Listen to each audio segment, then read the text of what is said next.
Hello and welcome to this Gauntlet Hangout run of Undying. This beautiful thing right here. It's a game by Paul Riddle, and it's a diceless PBTA, which is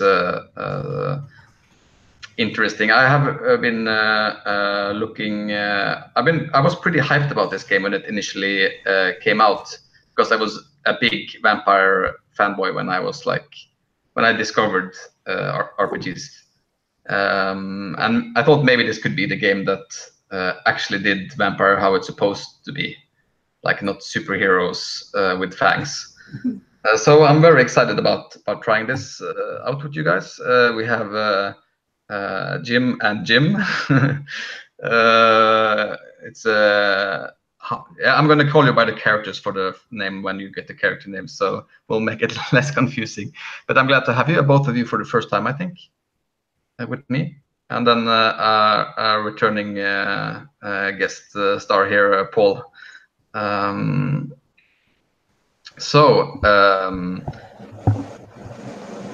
going to be playing the quick start. It's called The Plague Empire. I should also find who has made that. It's an Italian, I know, but let's see. Credit where credit's due. It's from Federico Totti. And it's set in Rome, 162 AD. The empire is like on the decline a little bit, and it's coming to an end. It's like a time of upheaval, and we are finding our vampires in a time where there's a lot of disease and an upheaval in the vampire society because of it. We'll get back to more details about that, but first we'll look a little bit into making some playbooks. You gotten a link to them in the top of the Hangouts chat. There should be a link to the playbooks. There is let's see, the devil, which is well, there is like a thing with the central theme of the game is a little bit, it's like exploration of these characters struggling to keep their humanity. A lot of these characters are built around different ways in how, and also how they manage to or fight for this for the status of the very like social hierarchy of the vampires. So that's pretty much like the tone of the game is pretty dark and like exploring these things. We're going to make characters and play this quick start in the next 3 hours or a little bit less, and then you two are not in the next sessions yet, at least I think. There will be there's some kind of downtime thing here. I think it's the first game I played that had that. It's made for it could do very long times skips, which is very team correct in vampire things, which is the vampires who do the long schemes over hundreds of years. When we did that, when we played vampire, it actually did take years for us to skip these times, but this time we'll actually just do the fun parts. That's pretty much what we're going to do. So now at the playbooks, we have Paul, you already wanted to play the Sensualist, right? You have made a character. Yeah, I kind of jumped straight in there and picked the Sensualist. If nobody minds, that would be all you, brother. Yeah, fine cool. With me. Excellent. And then there's the devil, which is I guess the playbook name kind of speaks a little bit about what the devil is about. It doesn't very much fight that much to keep their humanity as. But it's also specifically, it seems like it's a devil in the Faust sense. in that it offers power in exchange for, like making bargains with it that you'll probably later regret because it bargains entirely in its own favor. So. Yeah, it does. It has some interesting, tempting moves that can snowball it a little bit out of, spiral a bit out of control, humanity-wise. There, and then there's the nightmare. I'd like to be a nightmare. Yeah. Other Jim, are you fine with the? Yeah, please. Yeah. The puppet master, the great schemer, and then there's the sensualist, which Paul is playing, and then the wolf, the gangrel, so to speak, which has like the pack. I've got an idea for a wolf character, so I think I'm going to go ahead and play the wolf. Cool. Yeah. You just then you just set your starting humanity to humane, callous, or monstrous. What this means is basically, well, how the mechanics of these games works is pretty much that you don't use dice, you use blood as a way to for a lot of the basic moves. It's just you use blood to do things. So you use blood to rise or to do, supernatural vampire stuff, or to negate consequences of things, pretty much anything. And then there's also if you do there's a move called the fight move and the meddle move, which is like a move where you meddle into other people's business, trying to hinder what they're doing, which is pretty much like a PvP thing where you bet blood against each other to see who wins. So a bit of the thing is that you don't know how much blood the other NPCs or PCs have. So it's a bit of like an actual player versus player betting there as well. And the humanity will also decide how much blood you can have.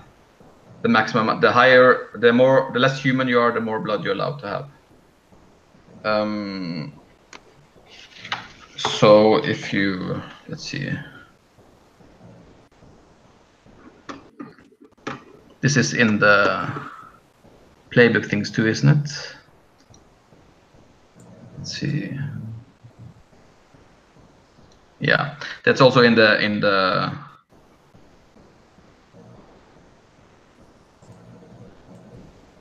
playbook. You can see pretty much like the gist of it. So you can wake, starve, awake, hunt, and also to negate consequences on feed, you use blood, and captivate, and then fight and bargain, and metal you can bet. Any questions about that? No, so I have kind of just a more practical question of where do we want to be entering this data in? Do we need to make a new sheet on Roll20, or how does that? All right. Let's see. I am going to give you access to one. That's what I'm going to do. Aren't there character sheets on the Roll20 already? There are some character sheets there, but I've been entering stuff into that. yeah, the Jacobus one. That's you. And then I'm gonna make one for you as well. Here.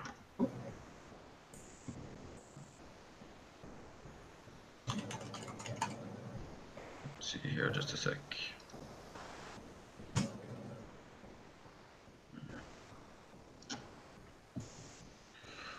And then let's see here.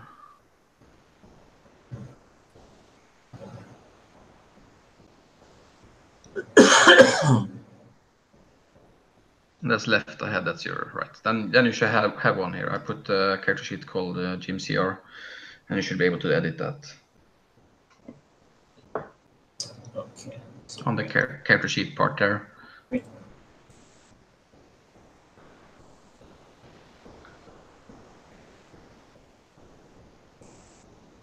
So pretty much what you have to do here is to choose your status to either plebeian or pariah. So plebeians are the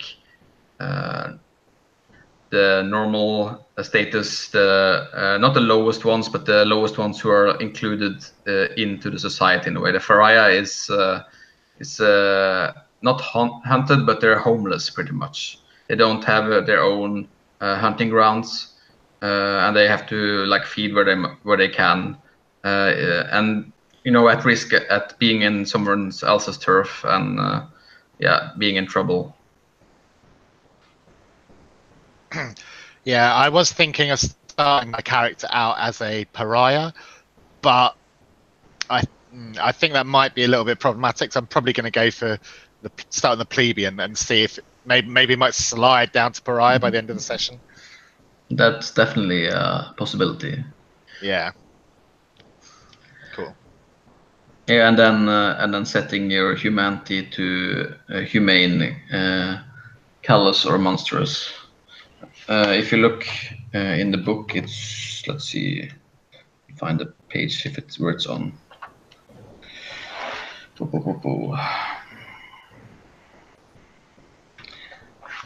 And also, if you get a chance to have the book in your hand, it's a really nice book. Page I think it's 25 gives the mechanic. Yeah, and it's page 32 for the humanity part. So, yeah, you all good with your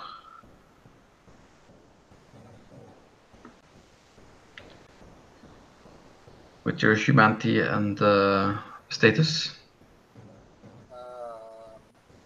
So I guess I'm going to be monstrous and monstrous plebeian. Nightmare.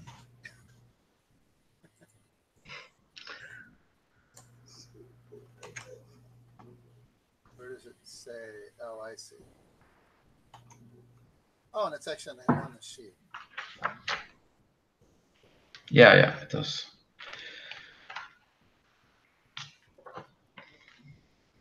So,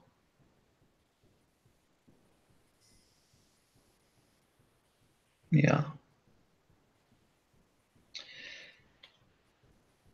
Yeah, here's a good pitch for the playbooks as well. Keep that in mind next time. So, as you'll see in the Roll20 page, there is a relationship map there. These are the NPCs of this session. You'll see them sorted after status. The princeps is Augustus. That's the one on the top, and then there's the patricians Claudia and Rufus, and the plebeians Priscus, Tollives,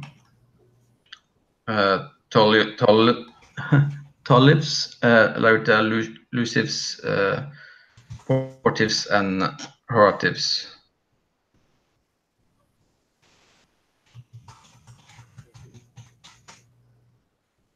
And as you'll see here, there is a lot of depth going on, which is also like pretty much the main leverage besides blood in the game, where every vampire owes someone something, which is a big part of like how the status quo is Poland, like the status game is going.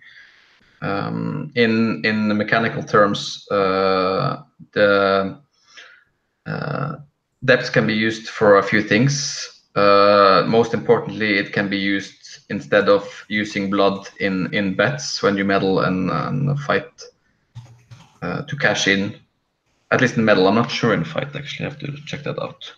But in medal at least, and there's also some where you have to decide which status you're on. If you have depths, it can work in your favor to determine if you're in higher status than someone else, if they owe you.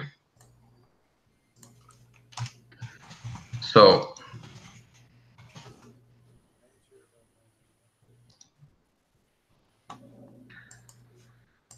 the next thing we'll do after doing the character, that part of the characters, is to choose who you owe debts and who is your creator.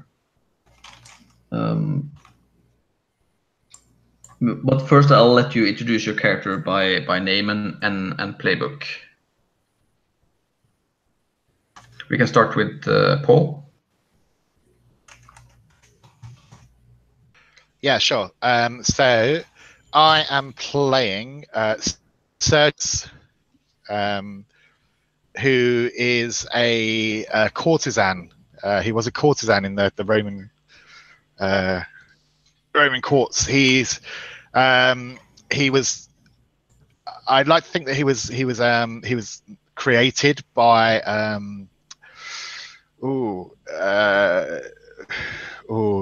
Tullius, I think, and he's only recently kind of been turned. So he's still humane. He's kind of in denial of it, still trying to cling on to his humanity. Yeah, and as everybody knows, the humane vampires, they don't survive for long. Yeah. On the relationship thing, I noticed there's there's a dotted oval around Tullius and Lartia, and it says that they're providing herd for Claudia. Is that what that symbol means? It's Lucif's pack. Okay. So he is a wolf of sorts, I guess. So and they're a part of his pack. Oh, okay, that's so. Okay. So there's herds and packs. It looks like. Yeah. So they're providing herd for Claudia. Yeah, herd is feeding the people to feed on. The pack is like a group of vampires that are in a group. So the pack are the vampires you socialize with, and the herd are people who work for you, basically. The herd are mortals. They're humans. Oh, so Tullius and Larcia are humans? No, they provide humans for feeding for Claudia. Okay. And Tullius was the maker of Sergius. Was that it? Yeah. I imagine that. I don't know. I'm looking at the portrait of the guy, and I imagine he hangs around the bathhouses a lot. Yeah, sure. Yeah, and I imagine that's where that's where he met me. Cool. You know, I imagine that Sergius, he provides comfort to kind of older men and women. That's like his niche, because I imagine he's very sort of youthful looking and very sort of like androgynous and sort of beautiful. Yeah, and he met Tullius at the bathhouses and was tanned by him. Nice. So maker of Sergius. Cool. Let's go with Paul. You're both Paul C. Even Paul Cummings. Is that it? No, Jim. Jim. Yeah. Oh God. Right. So my character's name is Jacobus, which is the late Latin form for James. Mm-hmm. So Jacobus is it's hard to think of him as a long-term vampire since I'm not familiar enough with this whole concept. So he's going to be relatively new. He's got a secret. He was a Roman soldier, and I'll say that he was created by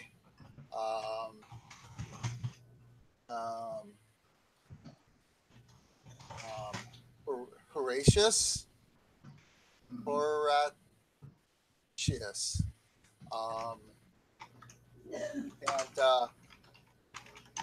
He was a Roman soldier and looked pretty talented to his maker, and that's why he turned him.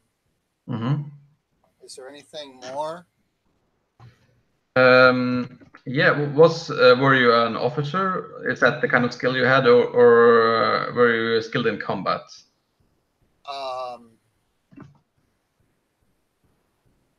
Yes, I was. I was a pretty I was a pretty long-term veteran, and was not beat up at all.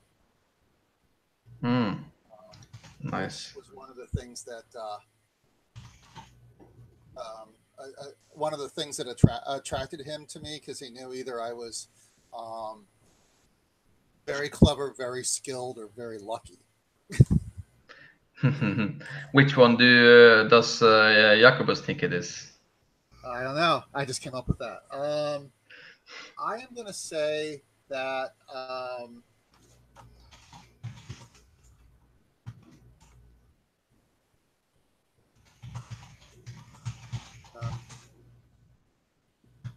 I think for the sake of this, I'm just going to say that he was very lucky. Cool. So it's not like he won all the time, and it's not like he was super powerful, and it's not like he, was clever enough to avoid dangerous situations. Yeah, I guess as a soldier, you're always kind of lucky to survive in war. Right. So I say, I imagine most of the people who make it up to being a commander have gotten pretty beat up. Yeah. Hasn't would stand out. Yeah, definitely. Cool. Jim CR then, I guess. Who will you be playing, and who is your maker? I'm going to be playing Heliodorus. I'm Egyptian. I'm transplanted to Rome. I'm a refugee and street thug, just a criminal, like a leg breaker. And I think I got turned by Rufus, because what I'm noticing here is that he's rivals with Claudia, and Claudia has a wolf of her own. And so the idea that he might want a wolf too, to kind of like check that, or anything she can do, I can do better kind of thing. And I envision this like the kind of classic vampire fiction thing where I and some of my basically just bandit brothers in arms, saw this wealthy citizen who we thought would be an easy mark. And of course it turned out, that he was a vampire. And so, basically, whatever feral will to survive, will to power that he saw in me, I was lying there bleeding out in the gutter, and, he offered me the chance to, well, you can die here like a dog, or you can, come break legs for me. And so I think that's what happened. And my pack is some of my other reprobates and street thugs who used to be nominally connected to me. I don't know that we have a tight knit actual criminal gang or anything, but kind of in that way that crooks who do jobs know other crooks who can do jobs and stuff like that. And so kind of one by one, I've recruited a few other just kind of lowlife and scum to be my little pack. The ancient version of LinkedIn. Yeah. Yeah. So I will actually start as I think so just, is it going to make a huge hassle for you running the game if I actually start as a pariah? Because socially it sure seems like that's the thing that makes sense for me given that background. No, it will make a hassle for you, but that's okay. Hassle for me is fine. So hassle for me is fun, but as long as it's it doesn't like disrupt the game to have us working on different tiers like that, then yeah, absolutely no. I wanna literally claw my way up out of the gutter if that's what's gonna happen. Cool. I'm what's that? I said no chance. We'll keep you. Yeah, well, we'll see how it goes.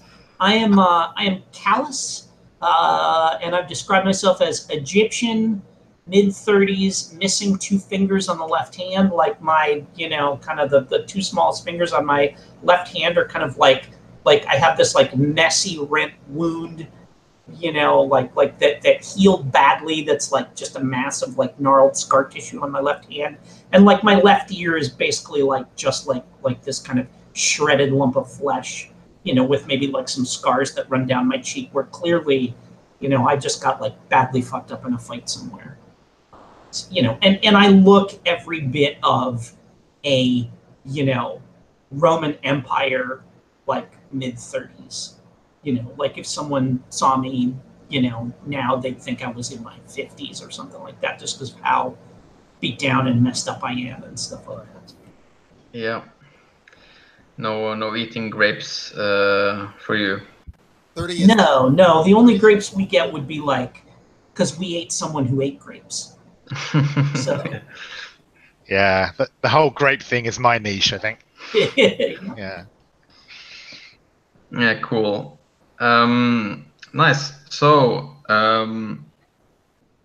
which of the predators do you owe a major debt to? I'm gonna start the other way around with you again. Then I think you can continue. Who do you owe a major debt to?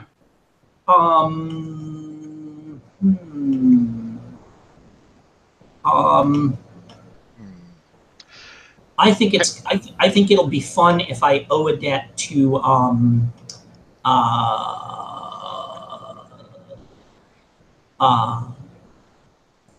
Sergius. Sergius.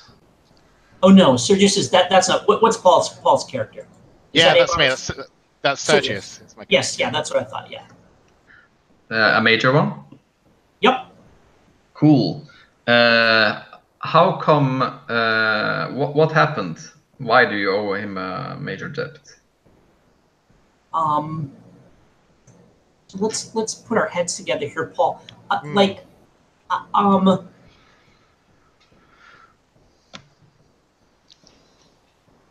What? So you're? I mean, you're. Are you basically like a high-priced prostitute? Is that kind of what you have going on, or? Yeah, pretty much, yeah. So,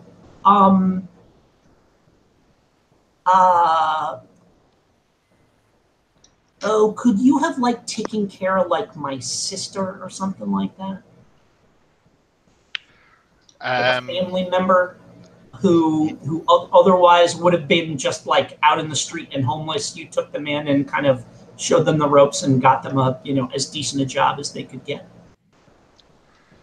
Yeah, absolutely. I mean, maybe like I've even kind of taken them in, like, and they're actually kind of like living in my, and they're kind of living in my kind of lodgings. Yeah, sure. Yep. So takes care of my sister.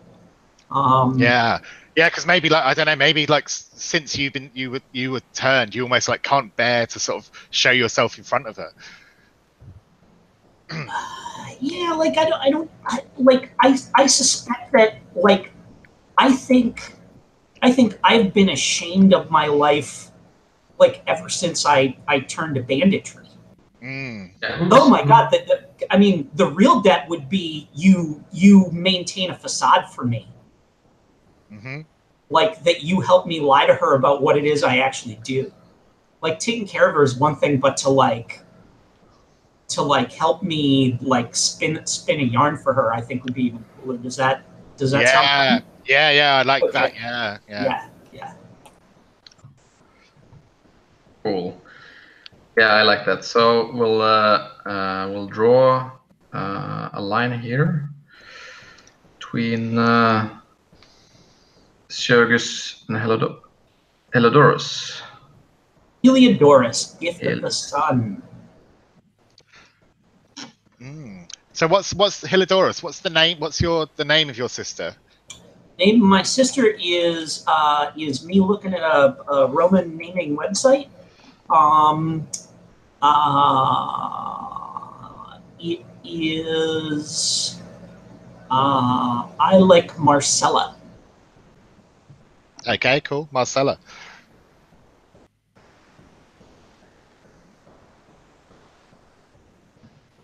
So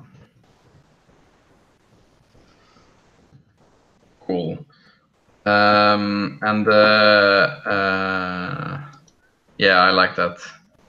So, what does she do, your sister?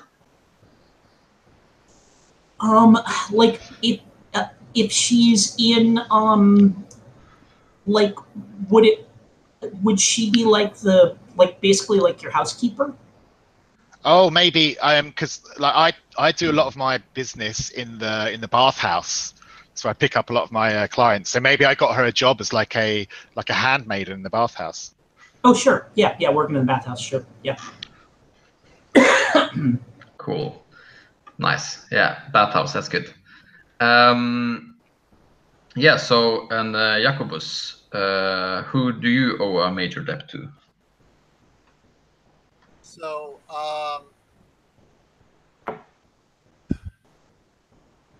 so these debts are basically like bonds, right? Yes. Well, in a way, they are also they're more mechanically significant in that they are leverage that you can use more than you can do it. It's not just a plus, like it's not just a +1. You can exchange it for blood in some instances, and it gives you status over them. It's kind of like like if there's strings in Monster Hearts, it's sort Yes. of a super string. Yeah, that's seems pretty accurate. Yeah. Major and minor is like a +1 versus a +2 or something like that. I think I have. So I was reading the flavor text, and it says that often when you're turned, your maker and your maker's maker try to be around for that. So I'm going to say I have. I owe a major debt to Augustus, whatever. Nice. And so he knows my secret, and so my secret again. This is from reading the flavor text. Though I was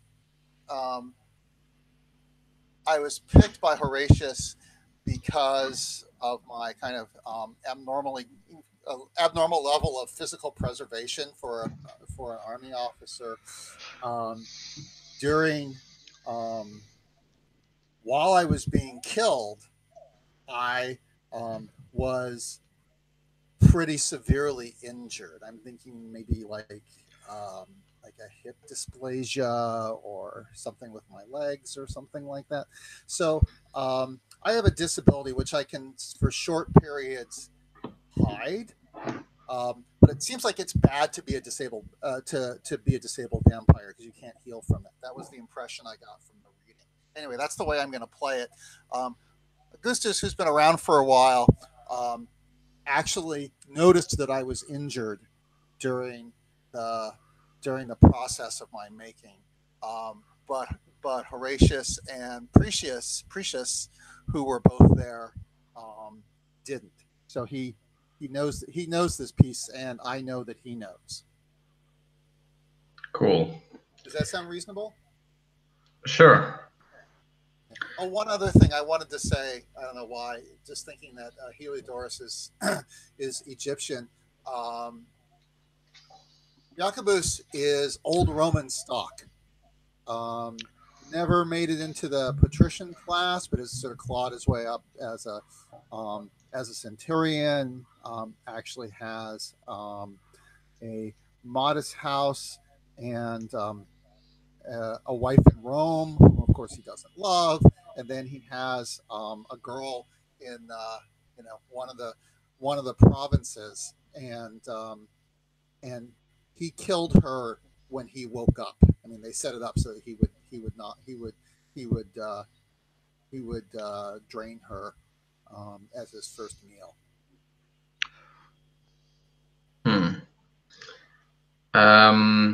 Who set you up for that? Was that? So that would have been Horatius.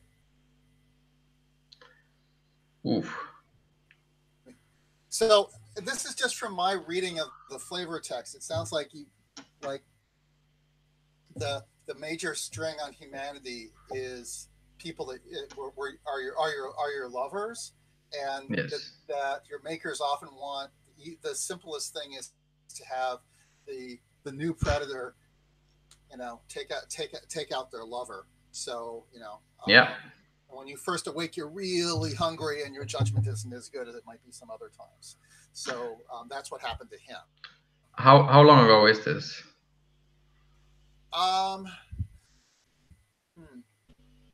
Say not long.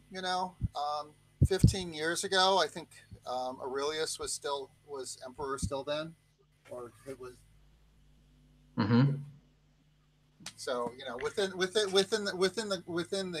current empire, the current emperor. What happened when you tried to confront Horatius about this the first time? Well, I lost my humanity pretty easily, which is why I have monstrous status. So I was just, I was pissed at him. I was pissed that I have this this injury that I have to hide for the rest of eternity.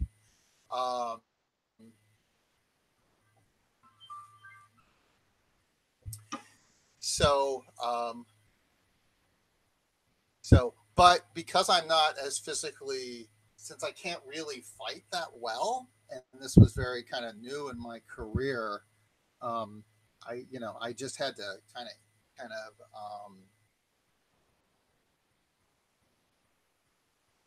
it all happened fast. I accused him. I have a smoldering resentment that I probably have an interest in carrying out on him at some point, maybe when I'm more powerful. Mm-hmm. Yeah. Cool. Basically, I hate everybody. I was already, as a Roman citizen, I was really chauvinistic. I hated everyone who wasn't a Roman, and now I hate people. I hate the vampires because of the disability thing, and how I'm going to have to hide. And when people do find out about it, they treat me really shitty. So I'm just all over misanthrope. Seems nice to be Jacobus. Well, I'm experimenting being an evil character.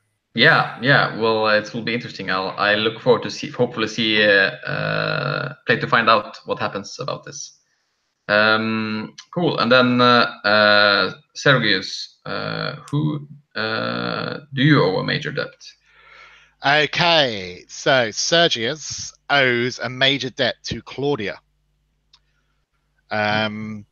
Because, I mean, looking at this relationship map, you've got Lucius, who seems to be he seems to be like a wolf with a pack, and he's got and in his pack is Tullius, and Tullius was the one who made me, and then Lucius I imagine Lucius got really fucked off about that for some reason, and wanted because Tullius made me without his permission, so he tried to kill me, basically. And then Claudia is his maker, and Claudia kind of reined him in and and basically saved my life by pulling off Lucius and putting him in his place. How did she let you know how much that you owe her? I imagine she called me for a what do you call it, like a private kind of meeting at her quarters. I imagine she's because she's quite high up in the sort of pecking order. She's she's quite hard to sort of get to see, and she gave me like a private audience with her, and basically, I imagine she's quite she's like been playing this game for a long time, so she kind of let me know, like in quite a sort of subtle way, that basically I was in her pocket now, and sooner rather than later she'd be pulling in this big favor, this debt. Yeah. Cool. And who owes you a minor debt?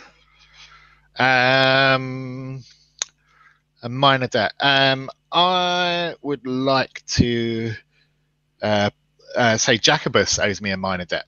Of course I do.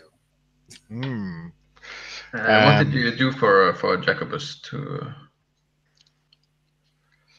What did Jacobus do to? Well, what did you do for him? I guess since he owes you.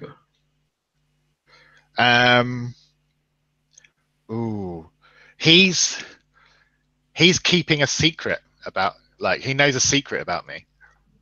My character is very invested in the whole secret thing. That's why he's a nightmare. Yeah. So, what could it be?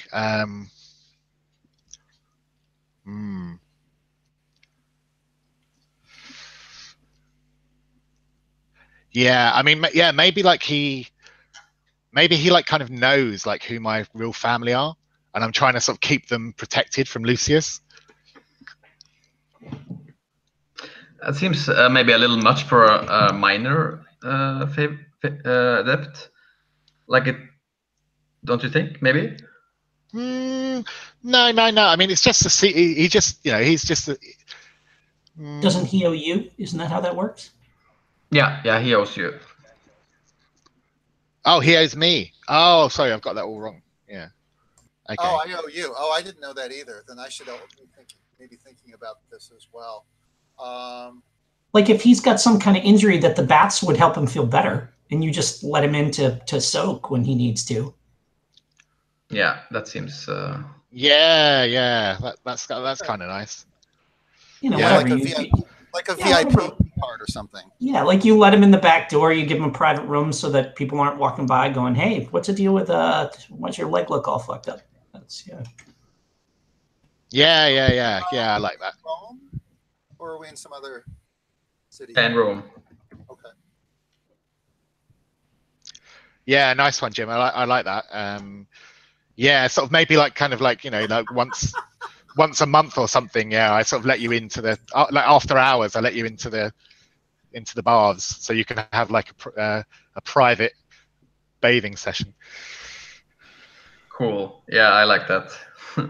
Clean up a little bit and help with the arthritis. Right. That's great. Actually, one of my powers is to make blood slaves, so maybe I could be collecting blood slaves from the bathhouse.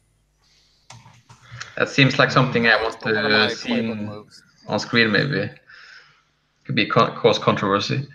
Yeah, because I quite like to think that maybe the bathhouse might be my hunting ground. So that would definitely cause a bit of conflict if you start getting your blood slaves from there. Well, I mean, if you were letting me poach on your hunting grounds, that would definitely that looks like that actually looks like a major. Because I'm saying that's actually Portia's. Yeah. So let's just keep it as it is, like it's like the minor. I let you into the bathhouse, and then maybe in play it might develop into like this big conflict. Yeah. Let's see that on screen. I'd like to see that. I could be constantly asking you to poach. Yeah. Cool. And who owes Jacobus a small debt?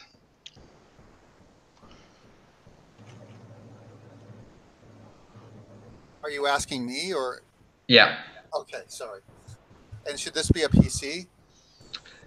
Can be. Okay. Well, so let's see. Heliodorus owes me a small debt.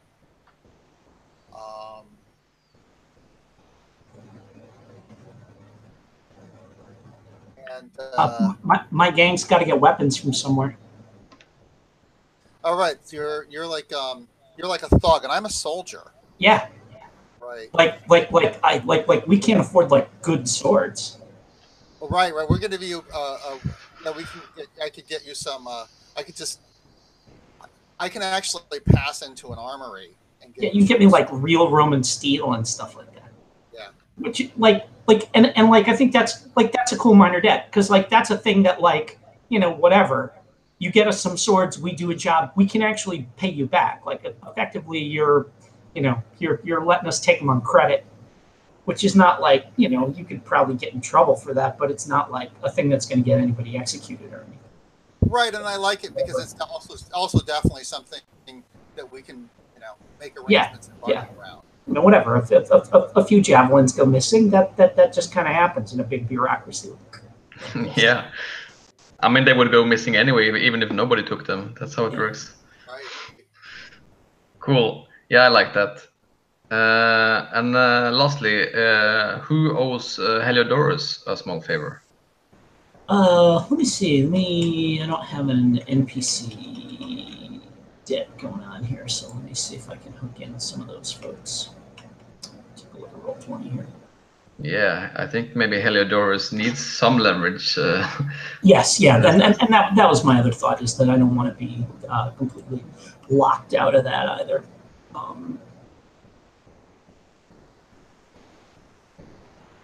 Where is Roll20? Too many windows open, that's the problem. That seems like a very common problem. All right, so taking a look at my... Look at that. Shut all the character sheets down here.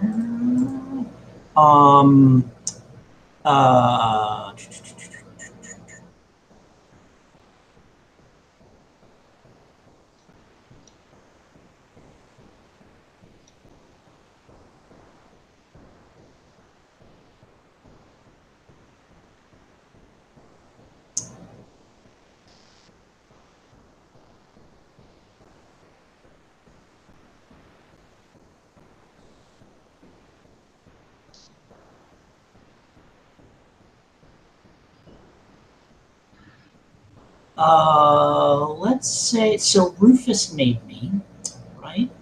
Mm-hmm.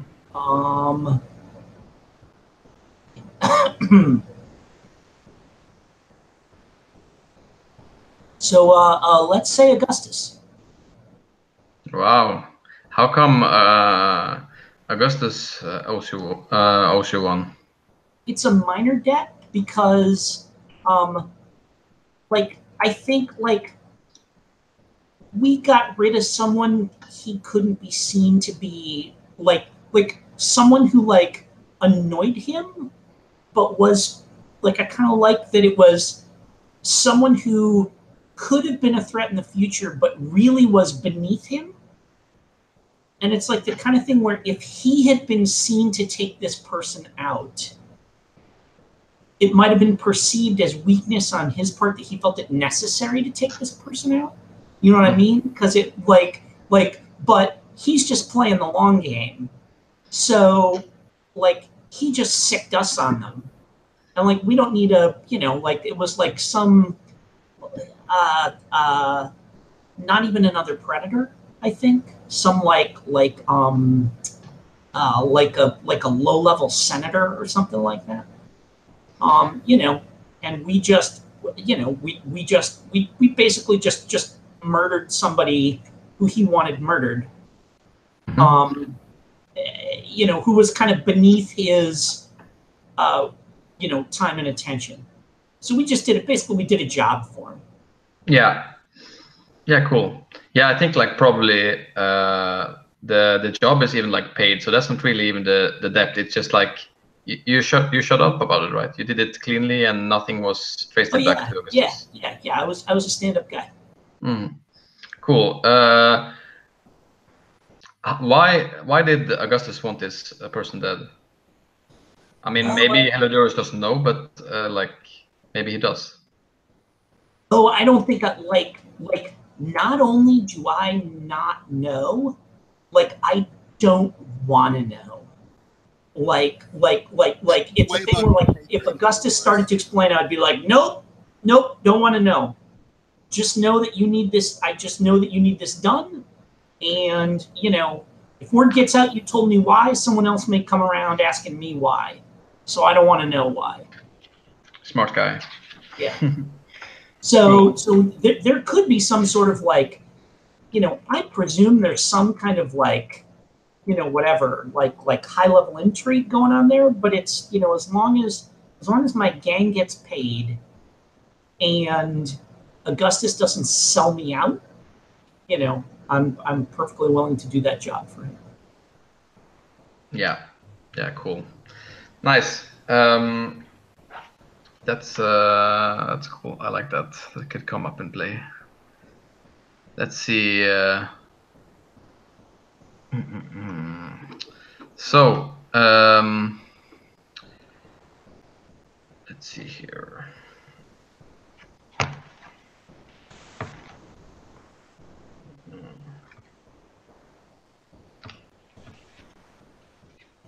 I think let's see. Are we done with character creation yet here?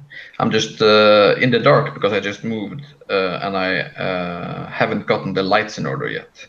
So it's always a bit challenging when You're I'm. not talking fiction. You're actually talking in real life. Yes. Yeah, it looks very atmospheric, Mikhail. Yeah, I mean, at least it's thematically appropriate. Oh. So, cool.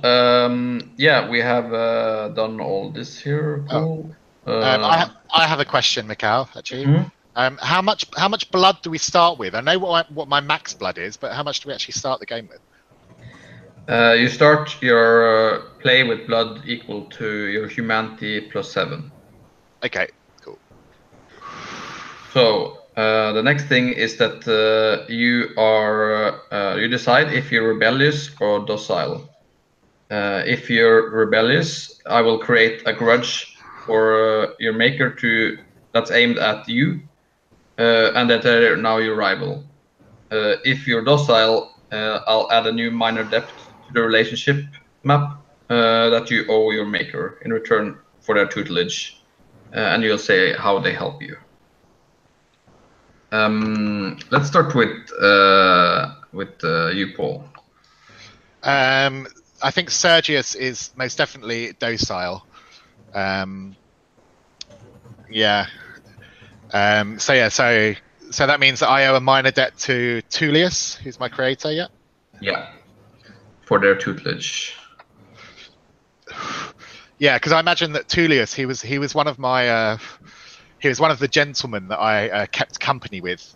He was like a repeat client, like kept coming back to the bathhouse, and maybe that's why he turned me, because he wanted to he wanted to sort of have me forever almost.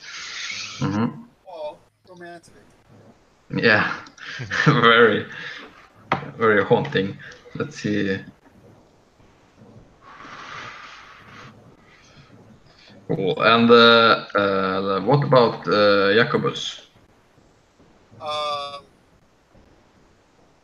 Okay, I also have a question. Oh, right.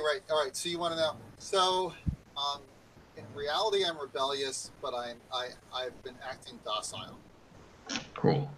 I'm gonna make that docile, and let's see the rebellious on screen then. And that's to your maker is Gracious. Horatius. Yes, there you are. Maker of Jacobus. I'm gonna have to make that bigger text because I'm never gonna see it. You could actually maybe just take the makers, and because it's important information, and just highlight it. Yeah. Let's see. Put it in another color. Yeah, I should probably do that. Let's see.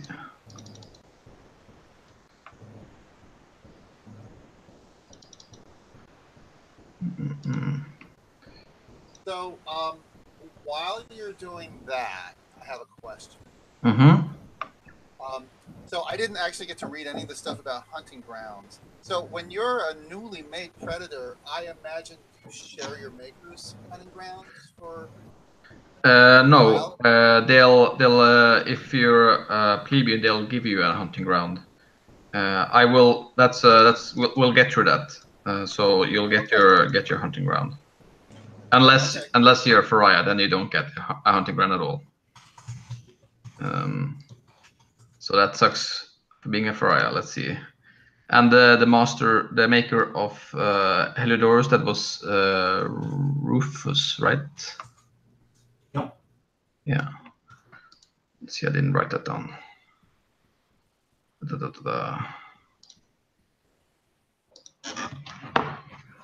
Well, I never thought of Rufus as an as a Latin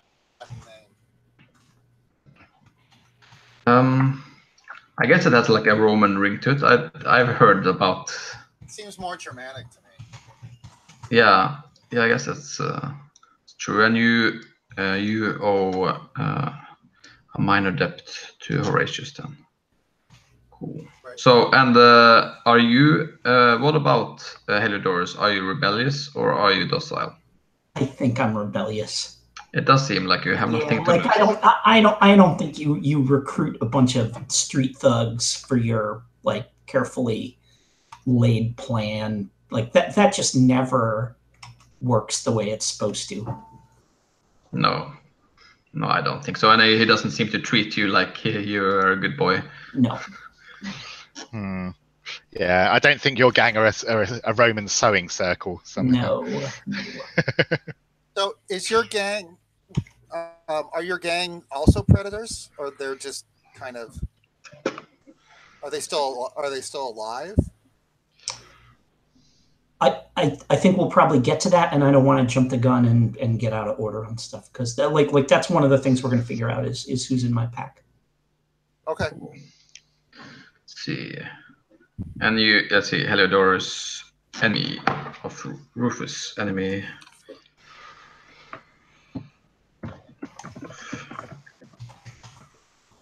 So, now it's your hunting grounds. Blah, blah, blah.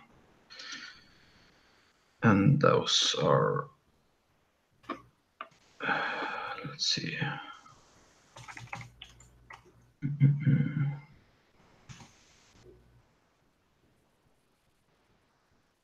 Yeah, so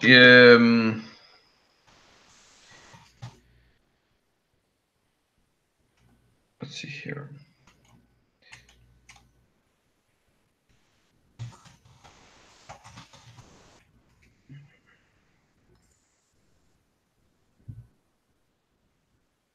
Just give me a sec here.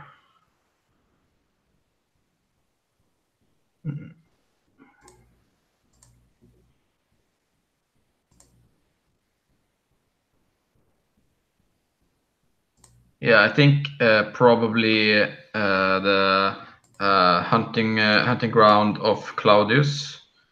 It is in Piscina Publica, which is the public bath. Seems to be correct from what you. Are you good with that, Claudius? It seems to be like in. Do you mean Sergius?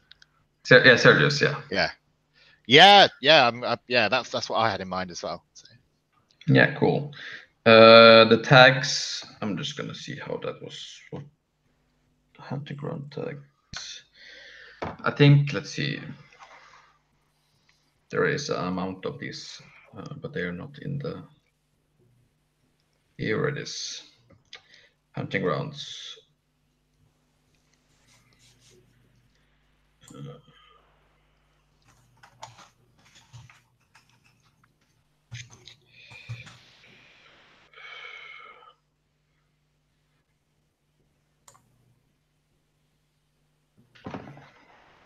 This could be a little bit better, easier to find. Let's see here. I think your hunting grounds is abundance is 2. It's sufficient. Mm-hmm. It can be found readily enough. I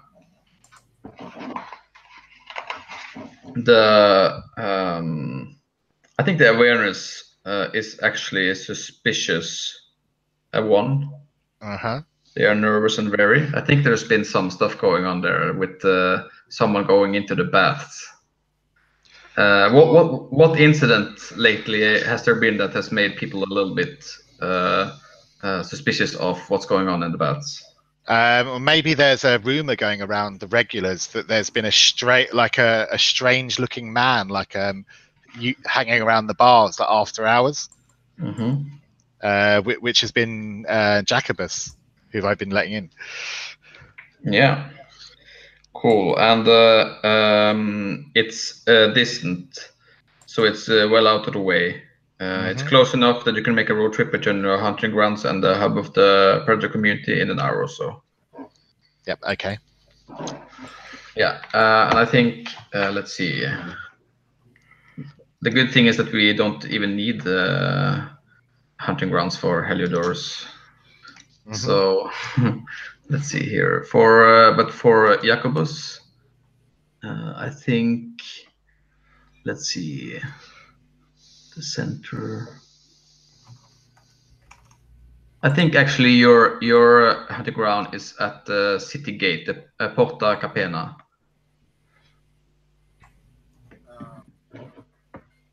Okay. If you see on the map, it's the one. I see it. Yeah, I see it.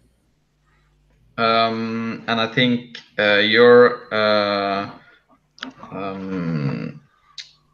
I think it's actually your abundance is meager.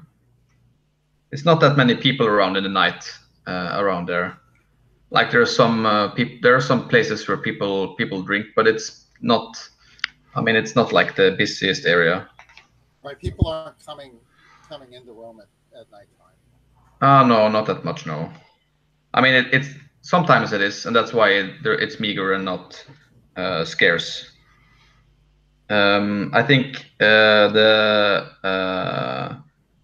awareness is they're inattentive, so they're largely indifferent to the surroundings. People come tired from travel and they don't pay attention that much to what's going on. They're mostly focused on getting to camp or resting, and it's also distant.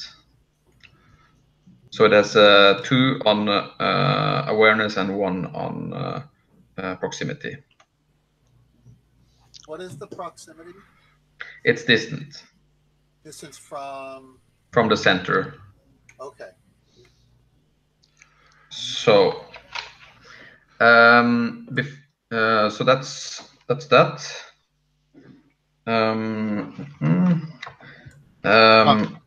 Sorry, I had one question, Mikhail. Where did you say the bathhouse was? The hunting grounds? What area was it? Bathhouse. It is number. Where is it? Oh, I see it on there. It's Piscina Publica. Yeah. Okay, I see it. Yeah. Is it all right if I outline my hunting grounds on the map? Yeah. Feel free to. And I don't actually have one. Is that you don't have one? Yes. Oh, okay. Oh, because we're wolves, so we roam around all over the place. Okay. I see, because you're a Pariah. Oh, so I don't have an established hunting ground. Got it. No, okay. Nope. You have to hunt on other people's hunting ground. Okay. Yeah, that totally checks out. Okay, that completely makes sense to me. Yeah. So the last thing we'll do before going into some lore questions and then going into play is that I'll assign a rival for you. I think I'll take the obvious one for I think actually I'll take the obvious one for.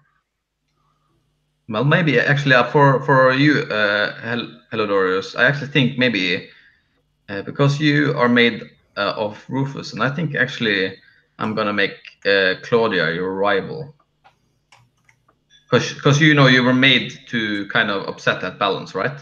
Yep, absolutely.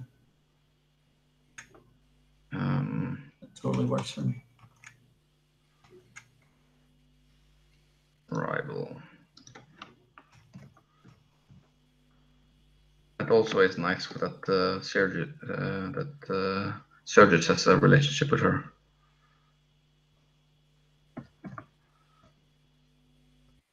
Cool, and I think the rival of Sergius, who is that? Huh. I think maybe it's Luciv's. What do you think Yeah. about that? Yeah, I mean, definitely. I mean, the fact that he's already tried to kill me, and yeah, the fact that he's basically, he hates the fact that I've been created at all. Yeah, definitely.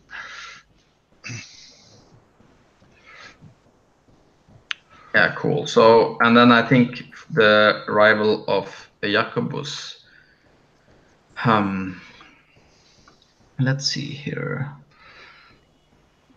Lartia hasn't had any role yet at all, I think.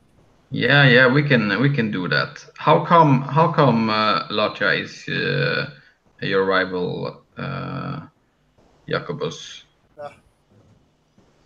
Um, What did you do to deserve that?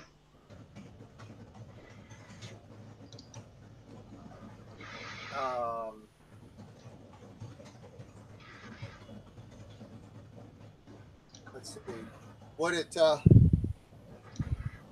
Would it be too small-minded to say that back when we were humans, we were lovers for a while, and then we both sort of completely separate, got made completely separately, and then found that we're there. Yeah, cool. Yeah, I like that. I think maybe, she kind of. I think maybe she was like around for a while after she got turned. She was turned before you, I think, and that maybe she was kind of stalking you, that she might turn you herself and make you like do with Sergius what kind of what Tulips did to Sergius, to make you like this eternal lover kind of thing. But you rejected her, and now she's your rival. Right, because I think I'm definitely kind of a woman in every province. Yeah. Army soldier. So okay. Cool. Right, and given that she's not to be fucked with, this will make it more entertaining. Yeah, she's beast. Cool. Oh, that was not what I was supposed to move. Okay, like that. Okay, cool. So the last thing we'll do before we'll go do a small break and then get into play is doing some lore moves. So pretty much what this is that we will establish some facts about how vampirism work. There's a lot of things in like vampire lore that can be true or not true in this game, and this is where we decide like how it is in our world here. So we'll just answer a few questions together to like establish some lore about vampirism, pretty much. The first thing I'll ask is when a human dies with blood in their veins, they become a new predator. Are they bound to your will by blood? Are they awakened a starving, bloodthirsty fiend? Are they angry, confused, and emotionally frail? They need your guiding hand. You can choose. Go ahead. Well, I would definitely choose the angry, confused, emotionally frail, because that is exactly how Sergio has been turned. Mm-hmm. So there's just two choices: the angry, confused, and emotionally vulnerable. And what was the other one? Just pissed off. The other one is they awaken a starving, bloodthirsty fiend, and the other one is they are bound to your will by the blood. And you can choose as many as you want. I was kind of thinking about the starving. Yeah. Because that's what I mean. I guess that's what I read in the flavor text. Then kind of assumed that was sort of what happened in my character creation. But what does the other Jim say? Yeah, I'm good with those two being the things that happen. Mm-hmm. Cool. So when you obliterate a predator's body, or when you Okay, someone is calling me. You destroy them by with severing their head and stuff them mouthful of garlic. When you put a torch to their body, consuming it with purifying fire. When you bathe their body in the sun's holy rays. When you drive a wooden stake through their undead heart. So this is a pick one of 4. Yeah, well, you can pick as many or few as you want, but at least one. I think decapitate. Yeah. I think head off. Yeah, I don't really care. I'm a big Buffy fan, so I do like, dusting with Mr. Pointy. But Yeah. You want that? Yeah, we can do behead or stake through the heart. okay. Cool. Is it Yeah. my head or is it my heart?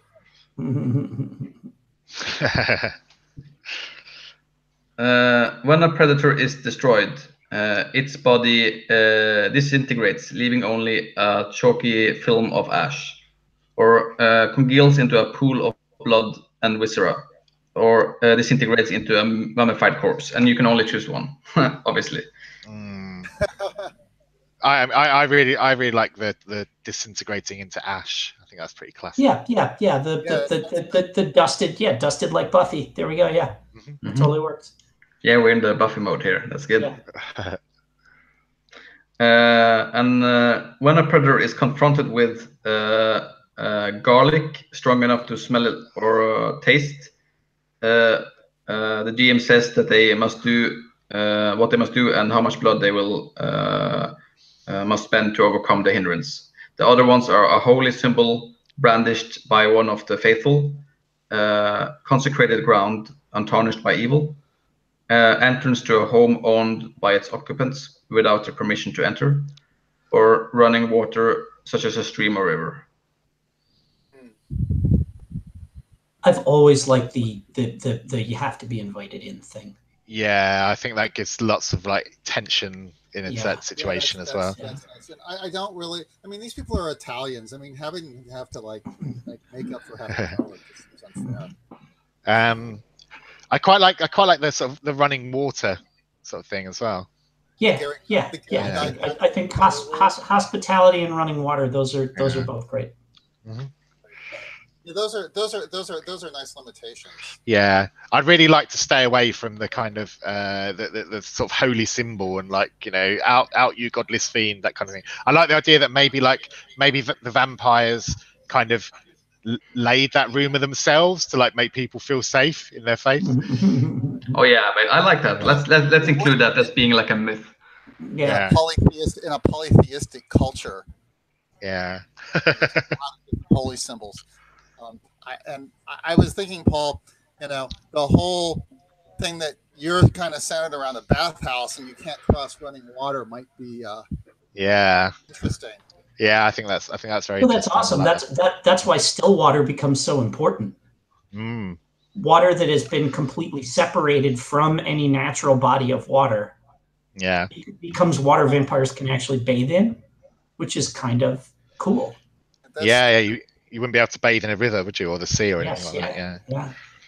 That's right. So, which is why actually my having access to the bathhouse is more of a mitzvah than I just thought of it. Yeah. I like it. So, so if someone stirs up some water, so it's just irregularly moving, can that be crossed or no? I think it needs to be. I think it needs to be moving naturally, from its source. So a river coming down a mountain, or the tide coming in from the ocean, or something like that. Sure, running water. Yeah. Me wanting to push the boundaries. So I think a moat dug around a castle wouldn't be a hindrance at all. Okay. Unless it was fed by a spring, maybe. Yeah, then we're getting into the technicalities. Sorry, my mind just. Cool. Yeah, so I'm cool with that. Yeah, and I like the idea about the myth about the faith and the holy symbols as well. Cool. I really like this. So we all kind of have this pact that we're not gonna. Yeah. You know, unless we kill someone, we're not going to. We're gonna actually pretend to be held back. Yeah. It's like in like professional wrestling, they have like the kafabi, where they like pretend that things are real. That's like vampire kafabi is crucifix. Okay, is it? Yeah. I've never heard of a kafarbi, but it's kayfabe, but yeah. Sorry, I don't watch much. The only really okay. wrestling I watch is worldwide wrestling. Yeah. I watched Zero wrestling, so. Cool. So then for the last 3 ones here, when the sun rays graze the earth, the weight of the predator's curse is heaviest. Predators, and you choose one of these, inevitably succumb to a dreamless, sleep-like state, are awake during the day, true lethargic, weak, and easily overwhelmed by prey, will themselves ambulatory during the day by spending 1 blood per waking hour. Oh, I love the spend blood to stay awake thing. Yeah. I mean that definitely gives the most richest act of will to overcome that. Yeah. Cool. Yeah, I like that. So I like the idea that they're like you know, it's almost like the second one. So you kind of are awake, but you're like really fucking weak, but can't really do anything. And if you want to spend that blood, you can like go ahead and do it. Rather than, I don't like the idea of like, it's like, you know, as soon as the sun comes up, it's like you instantly like kind of fall asleep. Out. Yeah. Right. Cool. Then it's kind of like everybody's life is kind of centered.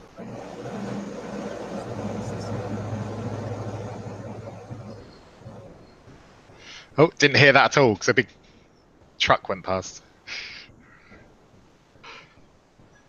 Well, then for drink, when a predators drink blood from their prey, the sensation is pure ecstasy, and the predator gains sustenance drinking, and choose all that apply.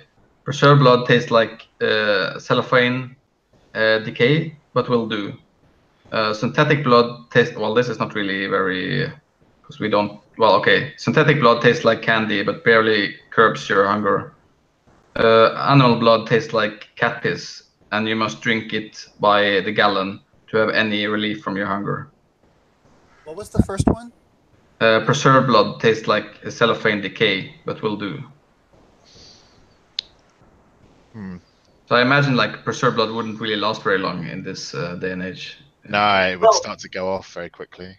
Except that like the only way that you could preserve blood is probably like to like pickle it or ferment it or something like that. Like you could preserve it, but the act of preserving it would de facto make it taste terrible. Like you need to salt the hell out of it or something like that, right? Yeah, or you bring, that makes sense. Or you have it on ice, which is the ice has to be like cut from the mountains and run down. That's how they did it in.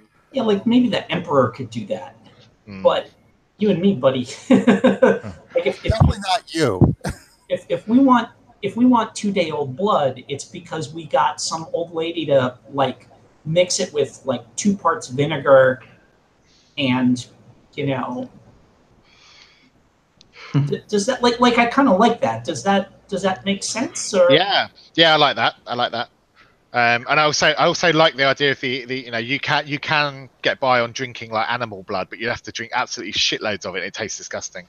Yeah, like 3 or 4 cows, and that'll like last you like 1 day or something. Cool. Yeah, cool. Nice. And then lastly, when you eat, when you mimic your prey by eating their food and drink, you gain no sustenance at all, and it tastes like, choose one: bitter ashes of wormwood and lye, or styrofoam packing peanuts and rots in your gut. Well, I think for the setting, it'd be the wormwood and lye, wouldn't it? I don't think they've even invented packing peanuts yet. So, what is this sensation? I actually don't know what. I guess wormwood is supposed to be bitter. Is that right? Because absinthe is. Yeah, it's extremely bitter. Yeah, and quite poisonous as well. Cool. So I think we are actually ready to play. I'll say that we take a 10-minute break. We'll be back at well, let's actually make it 1:45, so I have some time to think, and we'll have the last 1 hour and 15 minutes to get into action. So we'll have to go straight in action, but that will be no problem because you're experienced role players. I have full confidence that you'll fuck it up big time. Cool. Okay. We should be able to make a proper mess of things. Awesome. Yeah. Thanks. See everybody in 15. Yeah. Cool.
There you go, even with the fancy overlays. Yeah. How come like sometimes you can use them and sometimes you can't? I can never, so I don't know. Oh, that's really bizarre. I have my air conditioner on now. Is that making a lot of background noise? No, I can't hear it at all. Okay, great. Sounds fine. I wish I could ignore it as well in the room, but thanks. So, just before we start, I think some of you have some things that you want to define in your playbooks. That goes for the Blood Slave move and the pack. And also, what is your one, Paul? Yeah, I have one as well called Idols. Idol. Yes. Yeah, Idol. Yeah, please. I guess you can start then with the idle one. You can read it out loud and then just. Okay. So Idol. Wherever you go, pray flock to you. You have devotees, a clique, groupies, cultists, etc. They love you and they will do whatever they can to please you. Need blood? No problem, but there's a catch. They gather around you because they need something from you that they can't get anywhere else. When you create your character, say what you offer them, then choose 2 offerings that they give you in addition to blood, and then 2 troubles. So from offerings, well, what do they need from me that they can't get anywhere else? I mean, I think it's it's definitely Sergio's beautiful kind of life alabaster body, basically, and the comfort and pleasure that he provides. So I think they offer. Well, I mean, I'm giving them sex, so I don't. They're not going to offer it back to me. Well, yeah, they do. They do. So yeah, sex and sex and secrets. I think. Nice. Like that pillow talk, like he's like, when lips get loose, like after in the pillow talk, and then troubles, 2 troubles. So it's either few in number, rivalries, distractions, commitments, or newcomers.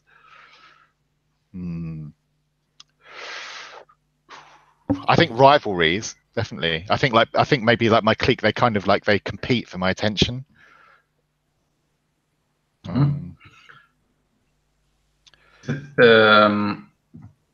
It's rivalries within the group. It's not like something someone else is envious of, perhaps. I mean, I'm good for both. I'm just. Okay. So yeah, sex and secrets, and rivalries, and what do I like?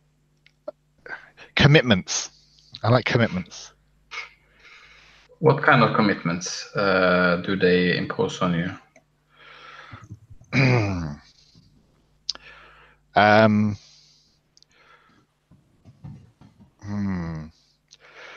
I think like they're sort of they want me on their arm like all the time, so that they're asking me to like go to like all these kind of sort of society functions and things like that. Yeah, you have to spend a lot of time pleasing them. Yeah, time. Yeah, and I like the idea that there's these kind of like these older kind of men and women who like always want to take me out and show me off like around town, Yeah, cool. I like that. Nice.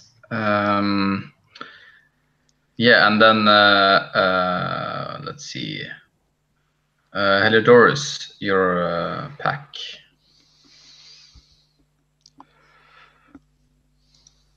You're muted. It says that I'm muted. Yes. All right, so my pack, I run with a pack of predators, 1 or 2 to start with, getting more later if I'm good at rousing rabble. PCs can choose to be my pack mates. I don't think that's going to happen. My pack shares a tight bond over a common ambition or grievance I detail.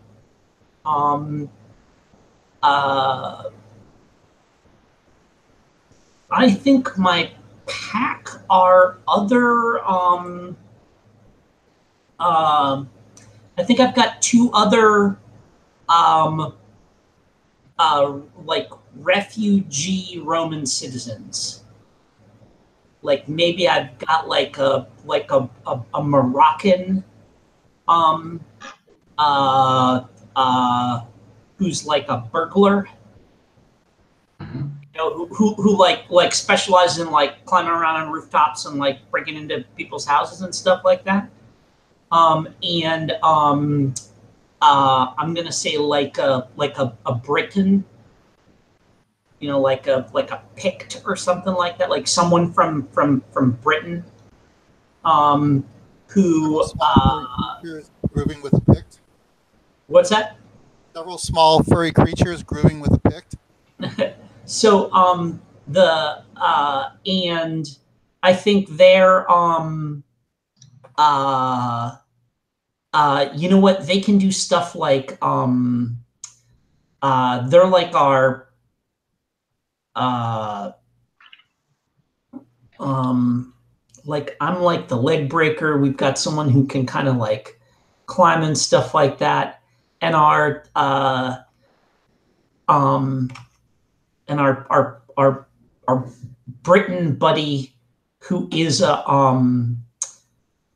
uh oh, you know what, like he was a I think he was probably he's probably a deserter from the army. Mm-hmm. And so like knows some like to the extent that the gang has someone that maybe has connections. Maybe that's how we met.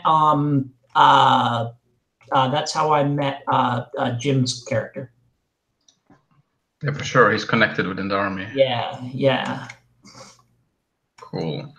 What's their name? Let me just real quick Roman names here.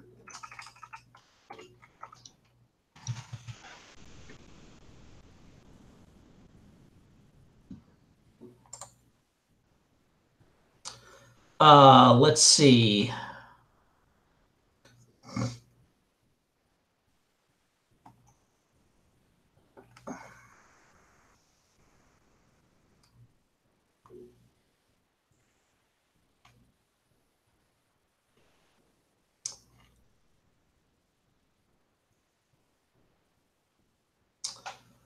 Oh, I'm gonna say um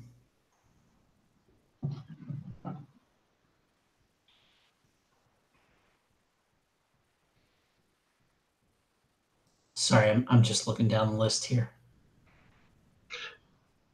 Manilius is one of them. Manilius is the Moroccan, and Plinius is our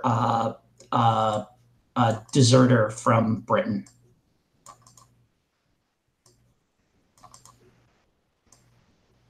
Oh. That's what you needed to find. Cheer pack. Yep. Yes, cool. And then lastly, for our nightmare, the blood slave. Yeah, I was wondering if I could have two at the start. One would have been a. I was realizing that you actually can't be like a commander at sort of any kind of a level and just Mm-hmm. so what had happened is I took a blood slave of another rival commander. The only level I know of is the centurion, and this guy, I guess actually it was I guess well, I'm not going to leave out that part. But anyway, so this guy was a rival commander, and I set up that there was a fight where he killed me out in the provinces somewhere. So I had a reason to disappear from my command, and that you know, Horatius helped me set that up, and then